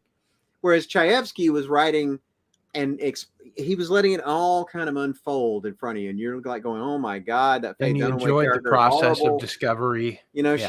she's a total bitch, and you know William Holden, you know he's but Peter Finch's character, you know, is just like this, literally like a messiah or whatever, you know, and then he collapses in on his own hubris. I mean, it's a fantastic movie. It's like one of my favorite American films of all time, but I don't think that could be made today. You know, it is really dramatic and stark in that it's laying bare, you know, the problems in our political system, you know, and I think it's done very well. You know, it's a masterful film. And so I think that's what They Live also is like that. So that's why They Live would be I don't know how it would be made. It'd be very different. They probably have to go more into the drug thing now if they were doing They Live, and that's going to get pretty messy pretty quick. Well, I was going to ask you guys, do you think that the story in The Thing is an allegory for something? The original or the Carpenter version? The Carpenter version. Well, the first movie, I will say the first movie was kind of an allegorical thing about communism, you know, and that sort of keep watching the skies, you know, what's out there, and, you know, the commies are coming and there's a balloon floating over mid-America and all that shit, which some of that was true. Okay. And that's all true. But then Carpenter's was where mainly, I think my takeaway is that who are we? What have we become as a society? What does it mean that no one trusts each other anymore? Like McCready says, you know, and, you know, trust a hard thing to come by, trust in the Lord, you know, and all that stuff. It says, you know, and that's all true. It's like, what have we devolved into now to where nobody, and it's actually really, you could probably play The Thing now in like a movie theater and it might get some eyeballs because people will be like, wow, you know, this is really, when was this made? You know, and all that kind of thing. But not just that, Jason. It's interesting because, I mean, it really had a profound, The Thing had a profound effect on me when I saw it the first time as a kid. And it's a movie that you just keep thinking about. You think about it, you know, it spurs the imagination. But I'm curious if seeing it now, and I did see it recently within the last 6 months, and I'm curious if movies' themes change with the times, meaning they become more relevant, less relevant, or even take on a completely different meaning depending on the context, right? Like, so perhaps it was intended to be an allegory for one thing, and then times change, the movie's the same, but we see it differently because we're different. So the context changes. Yes, exactly. It's almost like the thing of like, you ever see a movie as a kid and you go, oh my God, this is my favorite movie. I'm going to love this movie forever. Then you become an adult and you watch that movie and go, wow, that was hot garbage. Why did I like What that a piece film? of schlock. I feel that way about modern Hollywood movies, where you're like a movie like Coda that won Best Picture last year, a very average movie, but it checks every box of a film that would win an Oscar, and it's completely forgettable film, and it was just promoted very well. It's but ephemera. It's ephemera, and what it does also is it just kind of bangs the same notes that everybody already knows. See, nobody wants to start a new piece of music. They want to hear the song they've already heard. And this is actually kind of borne out by the way the rock stars are selling their catalogs for hundreds of millions of dollars now, because that music has stood the test of time and has legs. And even though it wasn't, like twerk bonified, to where you could twerk to it, like you can't twerk to Ohio or something like that. Or like, or you'll get covered in vinyl fluoride. But there's a lot of messaging and things in there that remain the same because of the subtextual element instead of just the textual elements. And so I think that what you're seeing, the phenomenon with the context thing, yes, I do think it becomes and remains relevant. If a movie is relevant for its time in a way that is well done and not bashing you in the head, it can contextually change. Just like you take this is a dated reference. You take a wine bottle and you can turn it into a lamp, or you can turn it into a thing to hold flowers, but it originally was to hold wine, right? So there's ways that these things can remain relevant, break the case, even as the context changes. And I think that's kind of what you're describing, Yeah. And as we grow older, we imbue them also with the things we're bringing to it, things we've learned since then. I mean, because you're seeing it differently than you did 16 years old when you're in your 40s or whatever. So, and real quick, the Nerdporial Life Form says, I'm not going to take it anymore. Howard Beale. That's a $2 super chat. I appreciate that very much. And this one is for you. Hey, I'm Chris Gore from Film Threat, and occasionally I'm on Masters of the Genre. So thank you for supporting the channel. I don't remember doing that one either. I knew he was going to remember. Wow. You know what? I have a friend whose name is Biff. And so I saw that on there, and I was like, Biff was always getting over on his brother because his brother's name was not Biff, and he didn't understand why on the Batman show Biff was always had his name on there and he didn't. So it's like, well, that's just a product of the 60s, man. Biffs were popular. But it's interesting when you look at the Oscars used to be a show that attracted like a Super Bowl like audience, huge, right?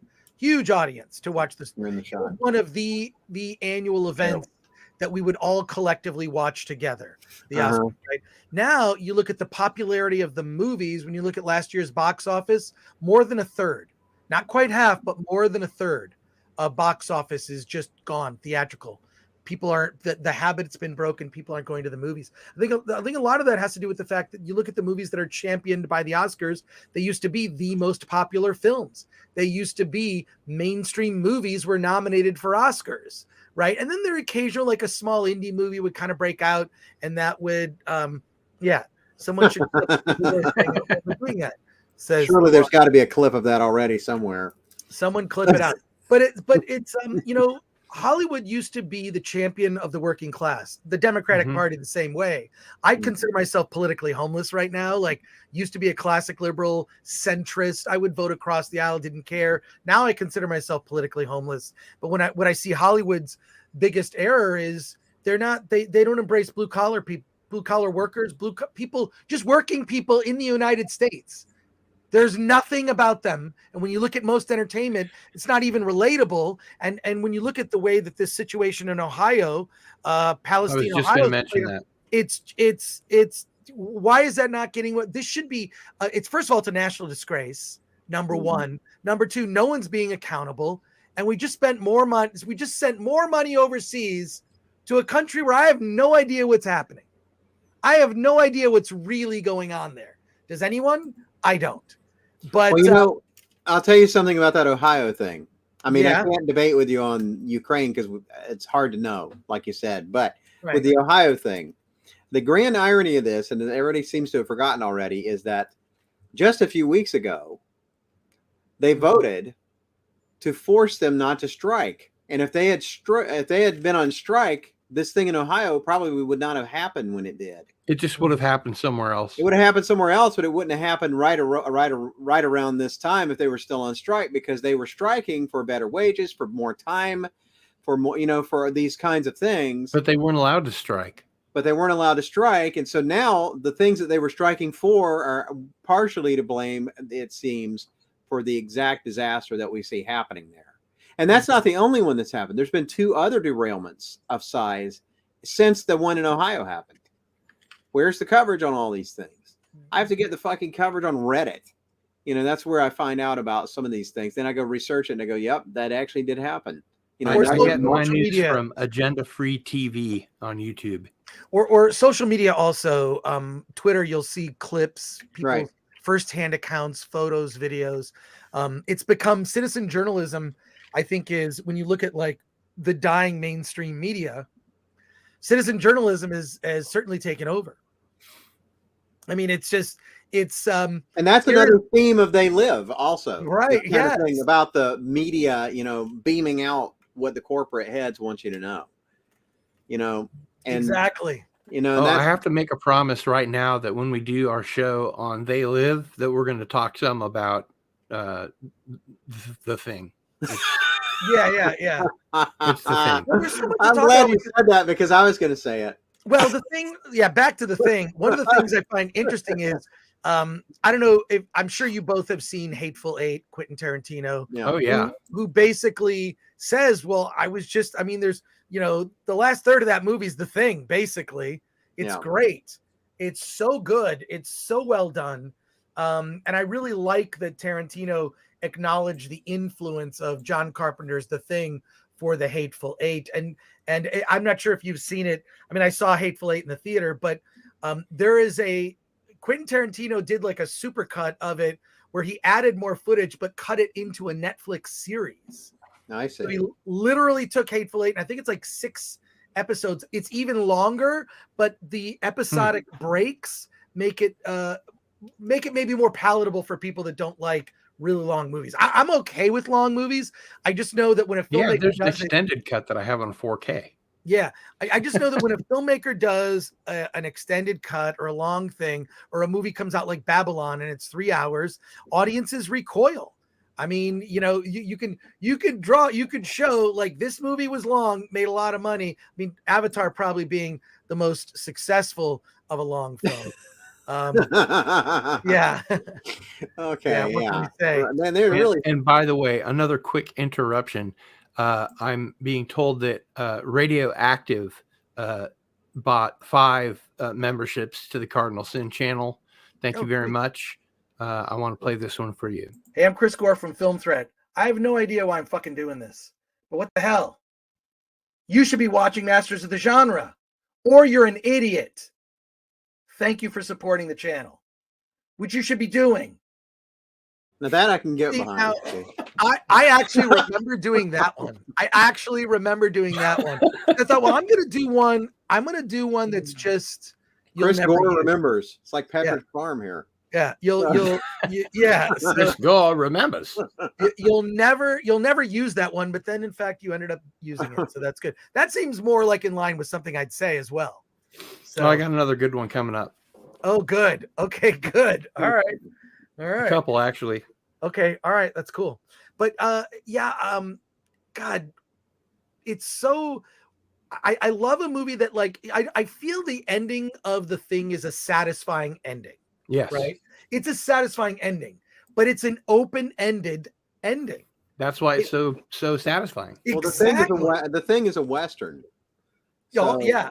I mean, Carpenter, of course, is well known for his affinity with Hawks and all this kind of thing, and also he likes Westerns. And his first short film, which won the Academy Award, was, I think, like an iterative version of a Western. And so I think that when you look at his oeuvre, right, and you think about how he does films and shoots in widescreen and all this, you know, you got to look at the thing a lot as the way a Western would play out. And it's very kind of Sergio Leone sort of thing at the end, where you're not sure of who's the hero, who's the bad guy. It doesn't matter. You know, what are they going to do? And nobody knows. So it just do you think that the story Who Goes There puts any light on that? Not particularly. I mean, I think the story Who Goes There is more, aside from the major conceit of the imitation and that sort of thing, it's and how I can live, you know, for thousands of years in the cold, and how does it thaw out, and, you know, answering the technical questions, so to speak. The rest of the movie, the rest of the story is more or less a science fiction whodunit, you know, and kind of mystery and sort of crime type of story. And although that's good and that's fine, it's not anything like the way Carpenter's ends, you know, which is, I think, more of a modern conceit. It's like if somebody like took a modernist sort of stab at rewriting Who Goes There, and maybe even a postmodern sort of take. Do you think that could be done today? Yeah, I mean, I think you could, but there's no will to do it. You know, there's only fan service and like bludgeoning you with political conceits. I mean, if people get away from that, then you'll get more cinema that's worthwhile. I mean, sometimes Stranger Things gets away from that, which is good, and the series itself is interesting. It is a bit of a nostalgia fest, but I mean, there's good things about it.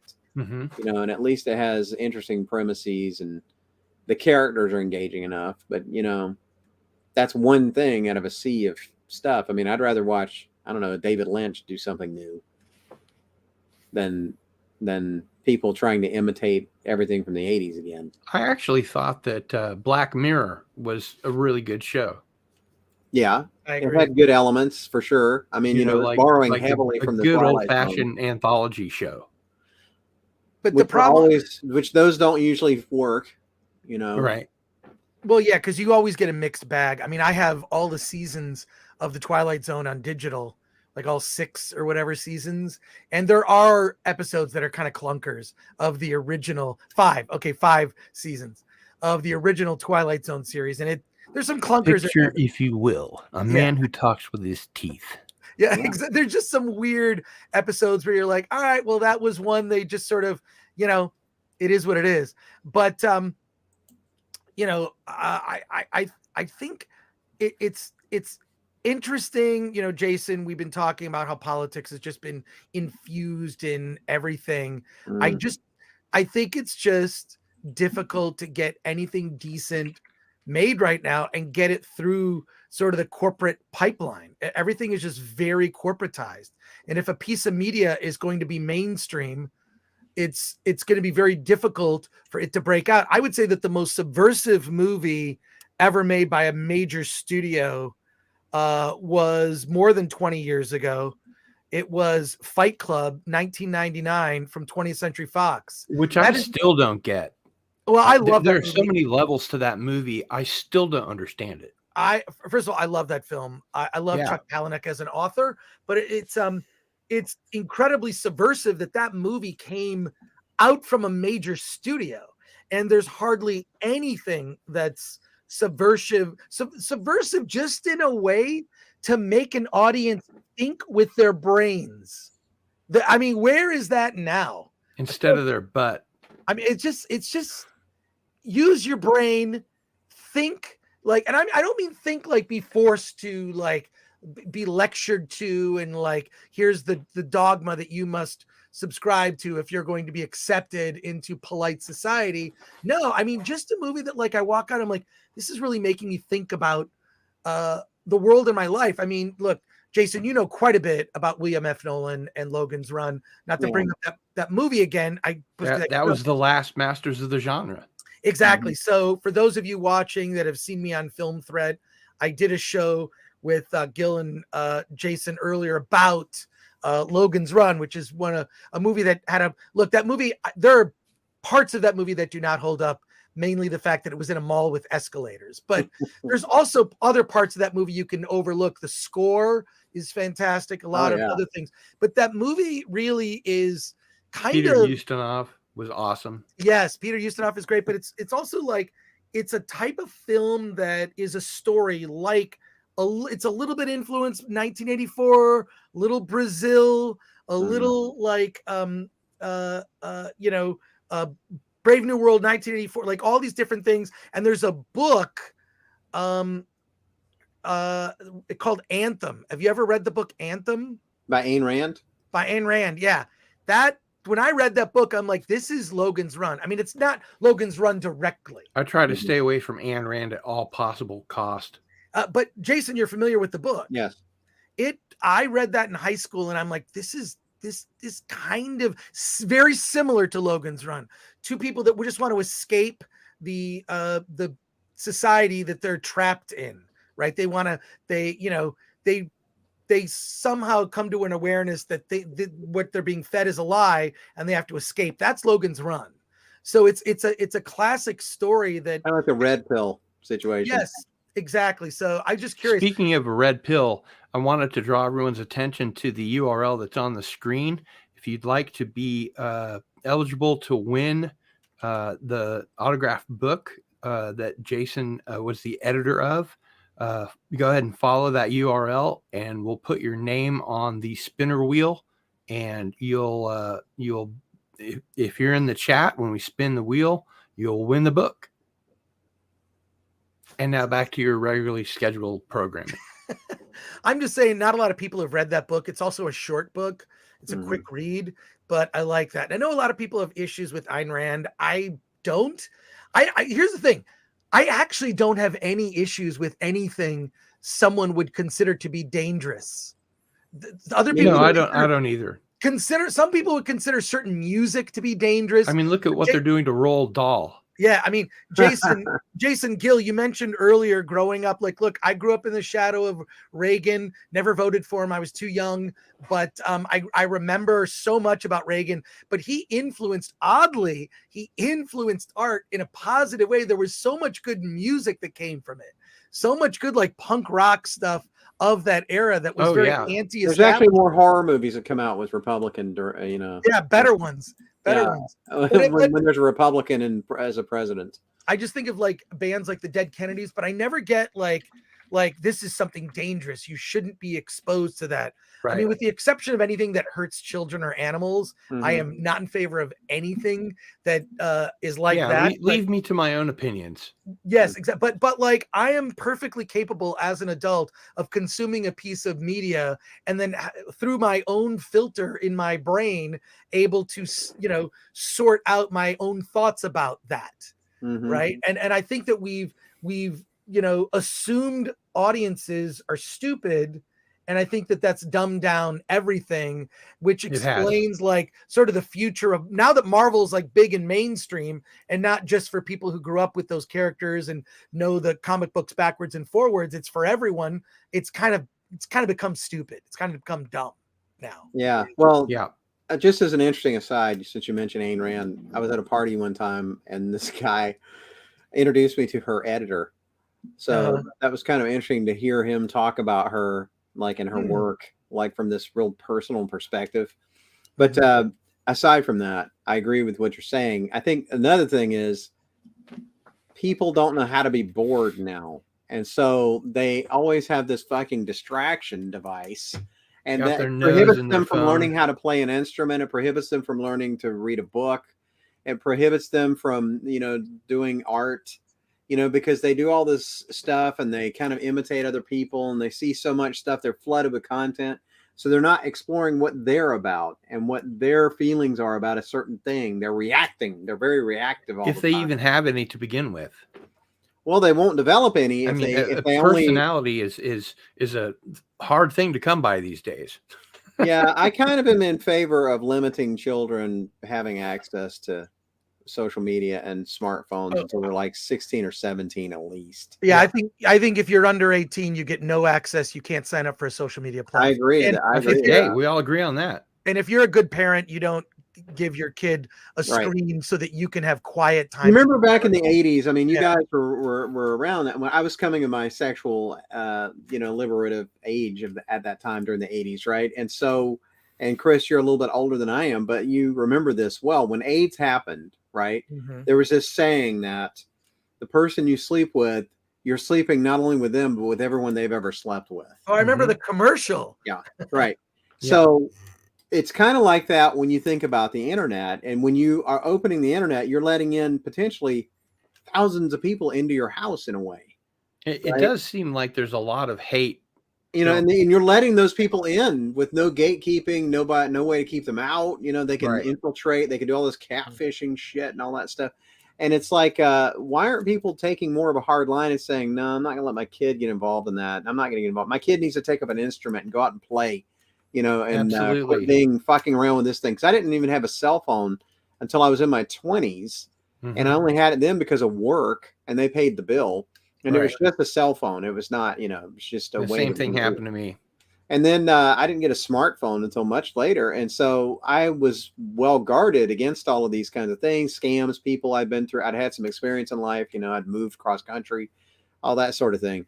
Then I got all this access to all these things. And it's just a tool, you know, but now people, it is their life. It's literally like their fucking life.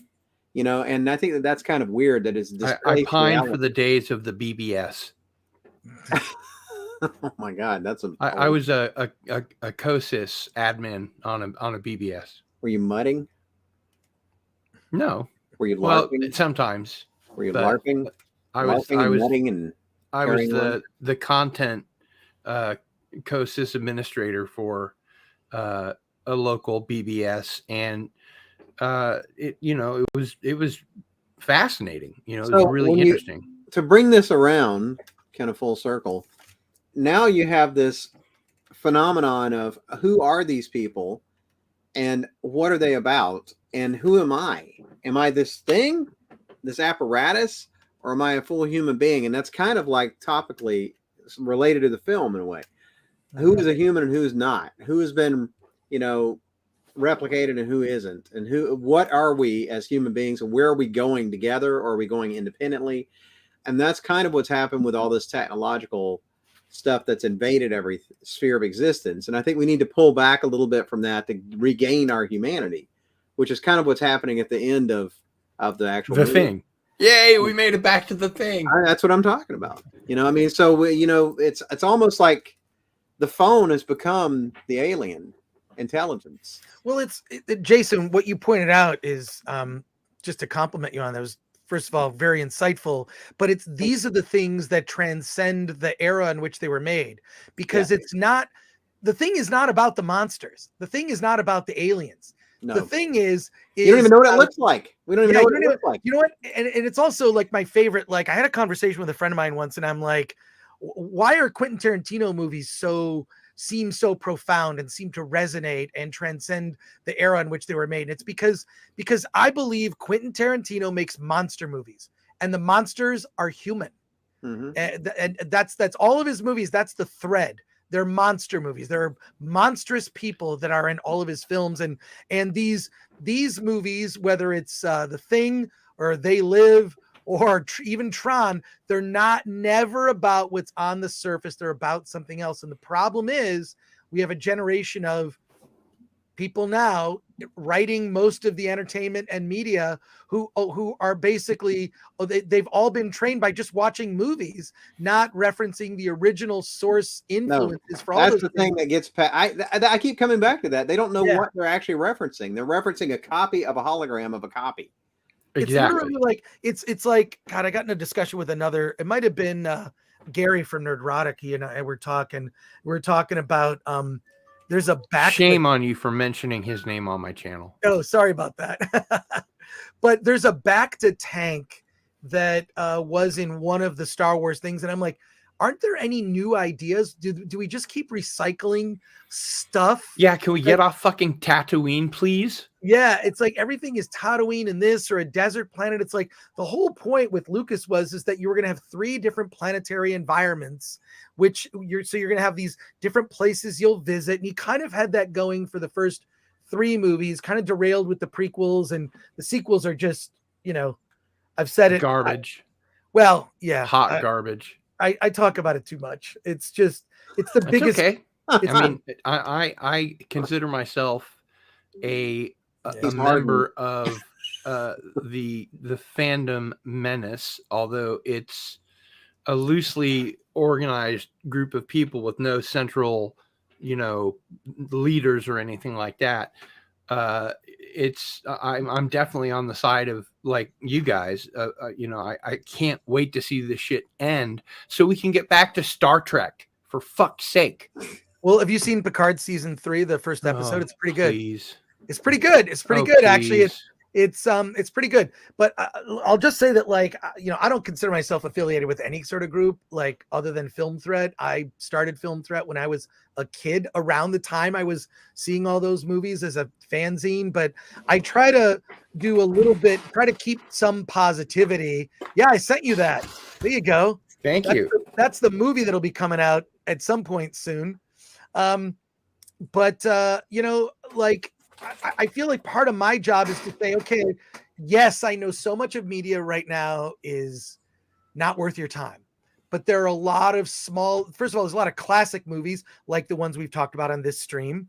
And then there are a lot of films, new films being made by small indie filmmakers that have no major backing from a major studio, that are being released, that are also worthwhile. So that's sort of like my not so secret agenda, is to tell you about these small indie movies. I see a lot of those growing larger as everything becomes more and more corporate, because I actually I don't know that, the Disneys and the sort of big studios, I don't know how much they're going to course correct to bring back a mainstream audience. Yeah. Can I cut in and bitch for just a second? Yeah. Love to hear it. I've noticed in my analytics that over 50% of the people that watch my content are not subscribed to my channel. If you are here right now, I would really, really appreciate it if you would subscribe, hit that notification bell wherever it is, and and that helps us create more content like this that you like. So please subscribe. There you go. Yeah, I've done two as an independent filmmaker myself. I've done 2 documentaries. I'm working on a third one, and the first one was about Charles Beaumont. And I didn't come out first, but it was the first. A great documentary, by the way, Jason. And yeah, we showed it at KU. And I sat right next to Bill Nolan, and he whispered little secrets in my ear that kept me laughing. Just and then the other one we did was about Forrest J. Ackerman and fandom and stuff like that. And so it was about famous monsters and Forey, and I interviewed a bunch of people, for Joe Dante and John Landis and all these people. But for the documentary about Beaumont, I mean, they all talk about story and premise and ideas and things like that. And I was lucky to talk to Richard Matheson and, all these other folks. So I think that we need to get back to these ways of telling stories that are more universal and fit and less specific to a particular time thing, because that kind of genre bound, gender bound, race binding, all that kind of thing, it weakens the audience. It's like having a magazine, which I used to do. I edited a magazine called Dark Discoveries for years with a guy named James Beach, who was a publisher. And the thing is, James and I decided a long time ago we were not going to do female exploitative covers, because why alienate half of our potential readership by having just a bunch of TNA or something? Exactly. And so, and not that I'm opposed to it. I mean, I like classic Playboy and all that stuff because I grew up in that era, but and there was a lot of good material in it. But I think that we have to be mindful of what's going on around us, but we don't have to cater to it like in a slavish way to where it cheapens what we're trying to do. And so we talk frankly about these things, and we can't talk about things like the way famous monsters came around, or the Twilight Zone, or the things that were informing those things, without going to the source materials, and also without being not being afraid of the history some of that is going to uncover. We can't be tearing down all the monuments and rearranging everything and rewriting everything in a perpetual moment because we're afraid of what happened. And oh my God, can you believe this and that happened? And I'm like, yeah, I can. Because of being a Southerner, some of my family members were slaves because I'm mixed. And some of my family members had slaves at different times, of course. And so it's like, well, what am I going to do? I mean, there's nothing I can do to change all that. I don't necessarily like it or anything, but as a result, I'm here. And so I accept it. And that's what we have to get back to, instead of trying to like constantly revise and change and do all this. And this is what I think the studios are struggling with too. You know, in a movie like The Thing, which deals so much with self-identity and stuff like that, is kind of at the precipice of, at the beginning of this struggle with, well, how do we correlate our past, our future? You know, what are we going to do? How are we going to go forward with the knowledge we have acquired? And I think that we're struggling big time with that at the moment. Yeah, how can we go to the stars as members of planet Earth when we're still infighting with each other, which is essentially what these wokesters are doing. I mean, it's they're trying to divide us into groups, and they're trying to make us react so that we'll become group oriented, have a mindset that's group oriented. But if you think about The Thing, what you're saying is true. And if you think about The Thing, even with when the thing took over an individual or a persona or a person or a dog, the thing it took over and replicated was much more like the other things it was trying to fit in with than it was different. But that difference, which you could not see, is much like a mind virus, you know, that we have now. We can't see the differences in these people, but it is a profound difference in some of their personalities and the way they perceive reality. And that's a danger, because they're not perceiving the reality as it actually is, but through a distortion, a cognitive distortion. Boy, you are a red pill guy. So I think that we have to be, that's a warning inside the movie itself, and whether Carpenter was and Bill Lancaster were actually on point about this, you know, in the front of mind thinking this, I can't say. But in retrospect, it definitely seems like when you watch the film, it's a precautionary parable about, you know, being infiltrated by something you don't quite understand, and where it totally disrupts your identity even. And so am I an alien or am I not? Am I a monster or not? And by the time you figure that out definitively, it's usually erupting out of your fucking flesh and like going after somebody else. So by then, of course, your entire consciousness is gone, and there's nothing left of you. And that's kind of what's happening to people in the socio-political realm at present. It has taken them over so much that by the time it erupts out of you, it's too late. And so we have to get better at marshaling that and understanding that that is not us. That is not our identity. We are ourselves, our persona. We only have this one moment in time, as I'm a stoic. You know, so we have this one moment in time. We can't do anything about the past, and the future hasn't happened. So we have this instant to understand ourselves, and we have to do that instant by instant by instant. And I don't think that that's really happening. People are checking out too much, you know. Too much twerking. Too much twerking. Absolutely. That's how I would say it. And I wanted to let the mods know that the link is in the Mod Squad DM. So anybody that nobody can take a joke anymore. True. That's true too. Yeah. But for the mods, anybody that's willing to bring on the spinner wheel, feel free to do so. The link is in the DM. And once again, I want to thank Jason for offering as our prize today. That's a great book. It is a great book, and it's autographed, and it's rare and out of print. Yeah. So thank you very much for supplying today's prize. It's a great book, and I can stand by that. I'm trying to bring it back to The Thing. I have done it a couple of times now. You have, very successfully. That remains to be seen. But Chris, are there any finishing touches that you'd like to put on our discussion of The Thing and other films? We covered a lot of ground. We covered a lot of ground. I will just say that not just check out The Thing, but also other movies from that era. The ones that are the best, you know, stood the test of time, and it was just fun to talk about them all with both of you. So looking forward to coming back when we're going to talk about They Live. We'll Yeah. actually go into They Live. There's a lot I can tell about They Live, about some of the stuff that I heard from the writer and other people involved in the potential reboot. I do have a little bit of a line on that. Interesting. Yeah, I think that'll be a really good show. And I think that we should, do a regular show on movies that aren't just our favorite films, but the ones that really leave a long-term impact. That can be movies we fucking hate too. Well, yeah. There's a lot of those. There are enough channels that do that. What happened to Spielberg and stuff like that? Well, he did the Fablemans, and I haven't seen it. Therefore, Has anyone seen it? I've seen it. Did you like it? He lost any credibility that he had.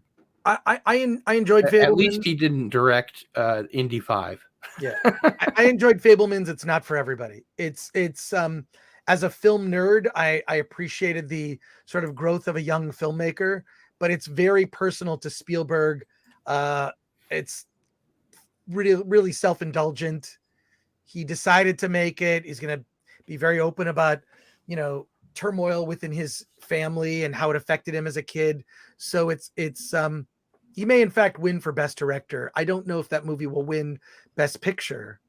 I don't think it will. I hope it's something more mainstream, but I like Fablemans for personal reasons. Cause oh yeah, I used to make those Super 8 movies. I used to scratch on the film to create laser blasts or guns. I did all that too.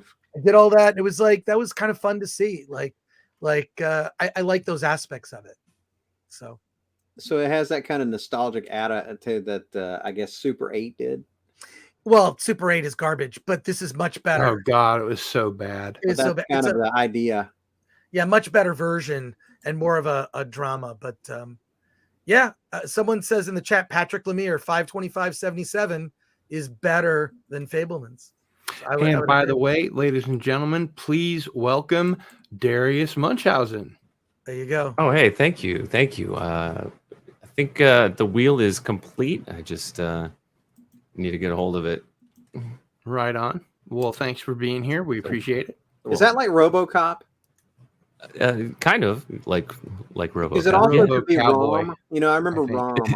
If Rom was kind of half human, and it also kind of could be a star, like a sci. Like I used to collect Rom. I loved Rom. Rom the Space Knight. Yeah. Yep. Yeah. Well, RoboCop is our Detroit hero.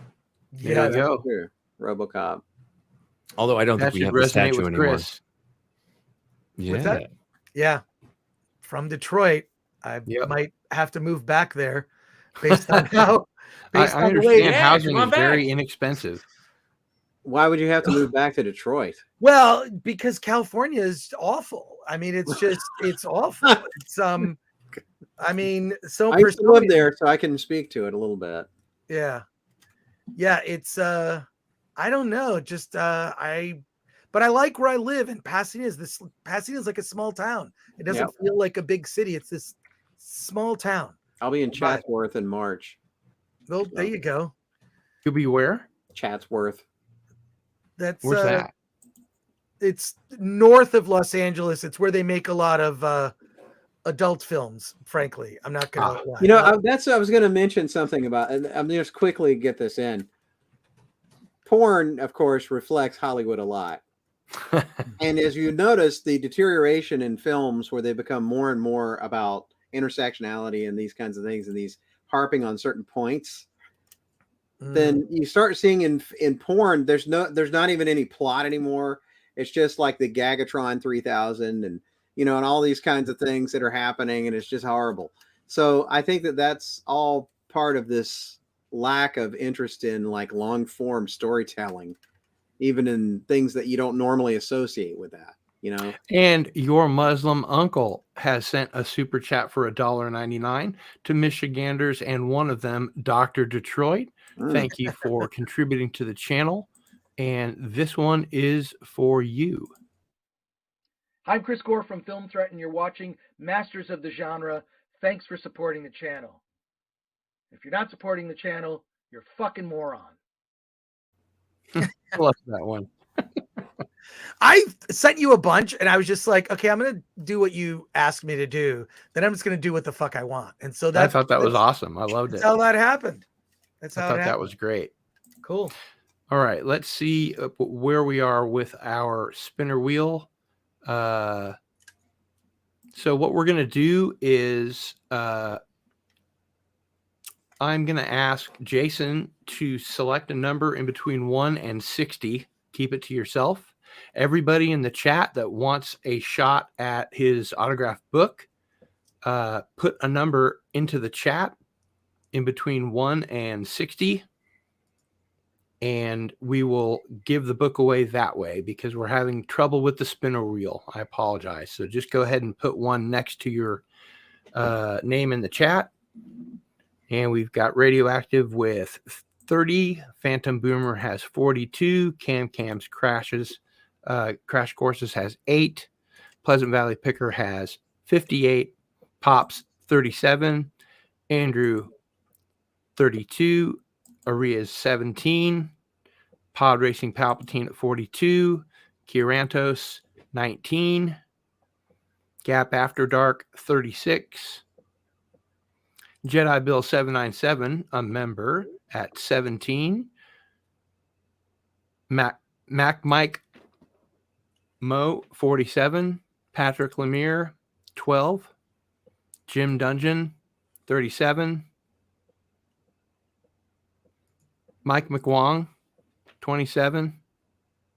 It's Mike MC Wong. Mike MC Wong, sorry. Did All I say good. McWong? It's all good. That's horrible. I'm sorry. It's all good.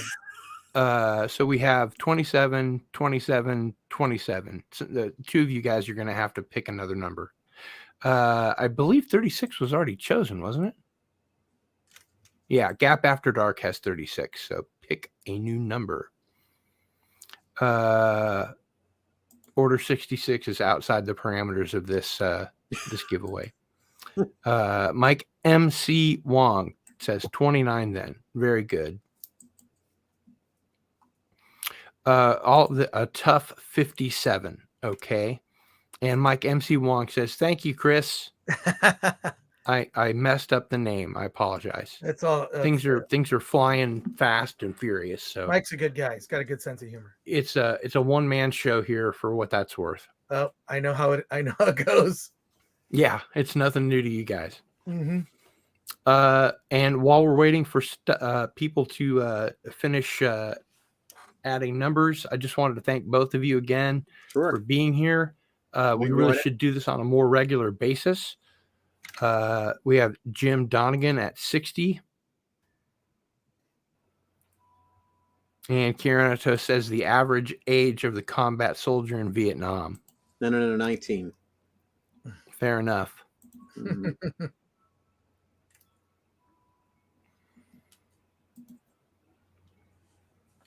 Okay, so we're going to wrap it up. Yeah. I have my number. I'm going to call it 5, 4, 3, 2, 1. And Plains Drifter Minnesota chose 53. Now, Jason, we're playing by the Price is Right rules. Mm. So whoever got closest without going over wins the prize. The number was 20. 20. Okay, so we've got 29, 27, 17. Might be Jedi Bill. Nope. Kirantos. Looking pretty close there. Do we have a 20? Nope. We do not.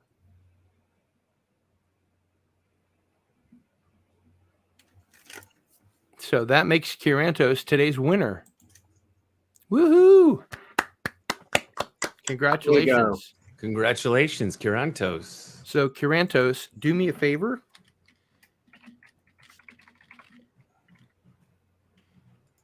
Send me an email with your mailing address and info at gil@sunflower.com. And then I will send your address to Jason, and you're going to win a hell of a book. It is one heck of a book. It and is a good book. autographed, and it's one of the greatest prizes we've ever had on the channel. So again, Jason, thanks very much. Sure. And guys, let's do this again really Sure. soon. Do it again. I'm Yeah. looking forward to They Live. It's good seeing you, All Chris. right. Great seeing you, Cool. everybody. All Mhm. right. I'm going to take off. I'm going to see a James Hong tribute tonight Yes. in North Hollywood. I'm really looking forward to it. So thanks for having me, and thanks for being Be flexible. careful in North Hollywood. That's true. Thanks for being flexible on the time too. But Sure. I'll be back on the show sometime in the future. Always great to talk to you all. I appreciate it. Yeah. Absolutely. Take care, Chris. Take care, everyone, and hail to everyone in the chat. Take care. Always good to see some Film Threat folks in here, which is great. Absolutely. Awesome. Really good. Take care, everyone. Talk to you soon. Bye-bye. All right. So for Chris Gore, Jason V. Brock, and Darius Munchausen, it's Cardinal Sin out.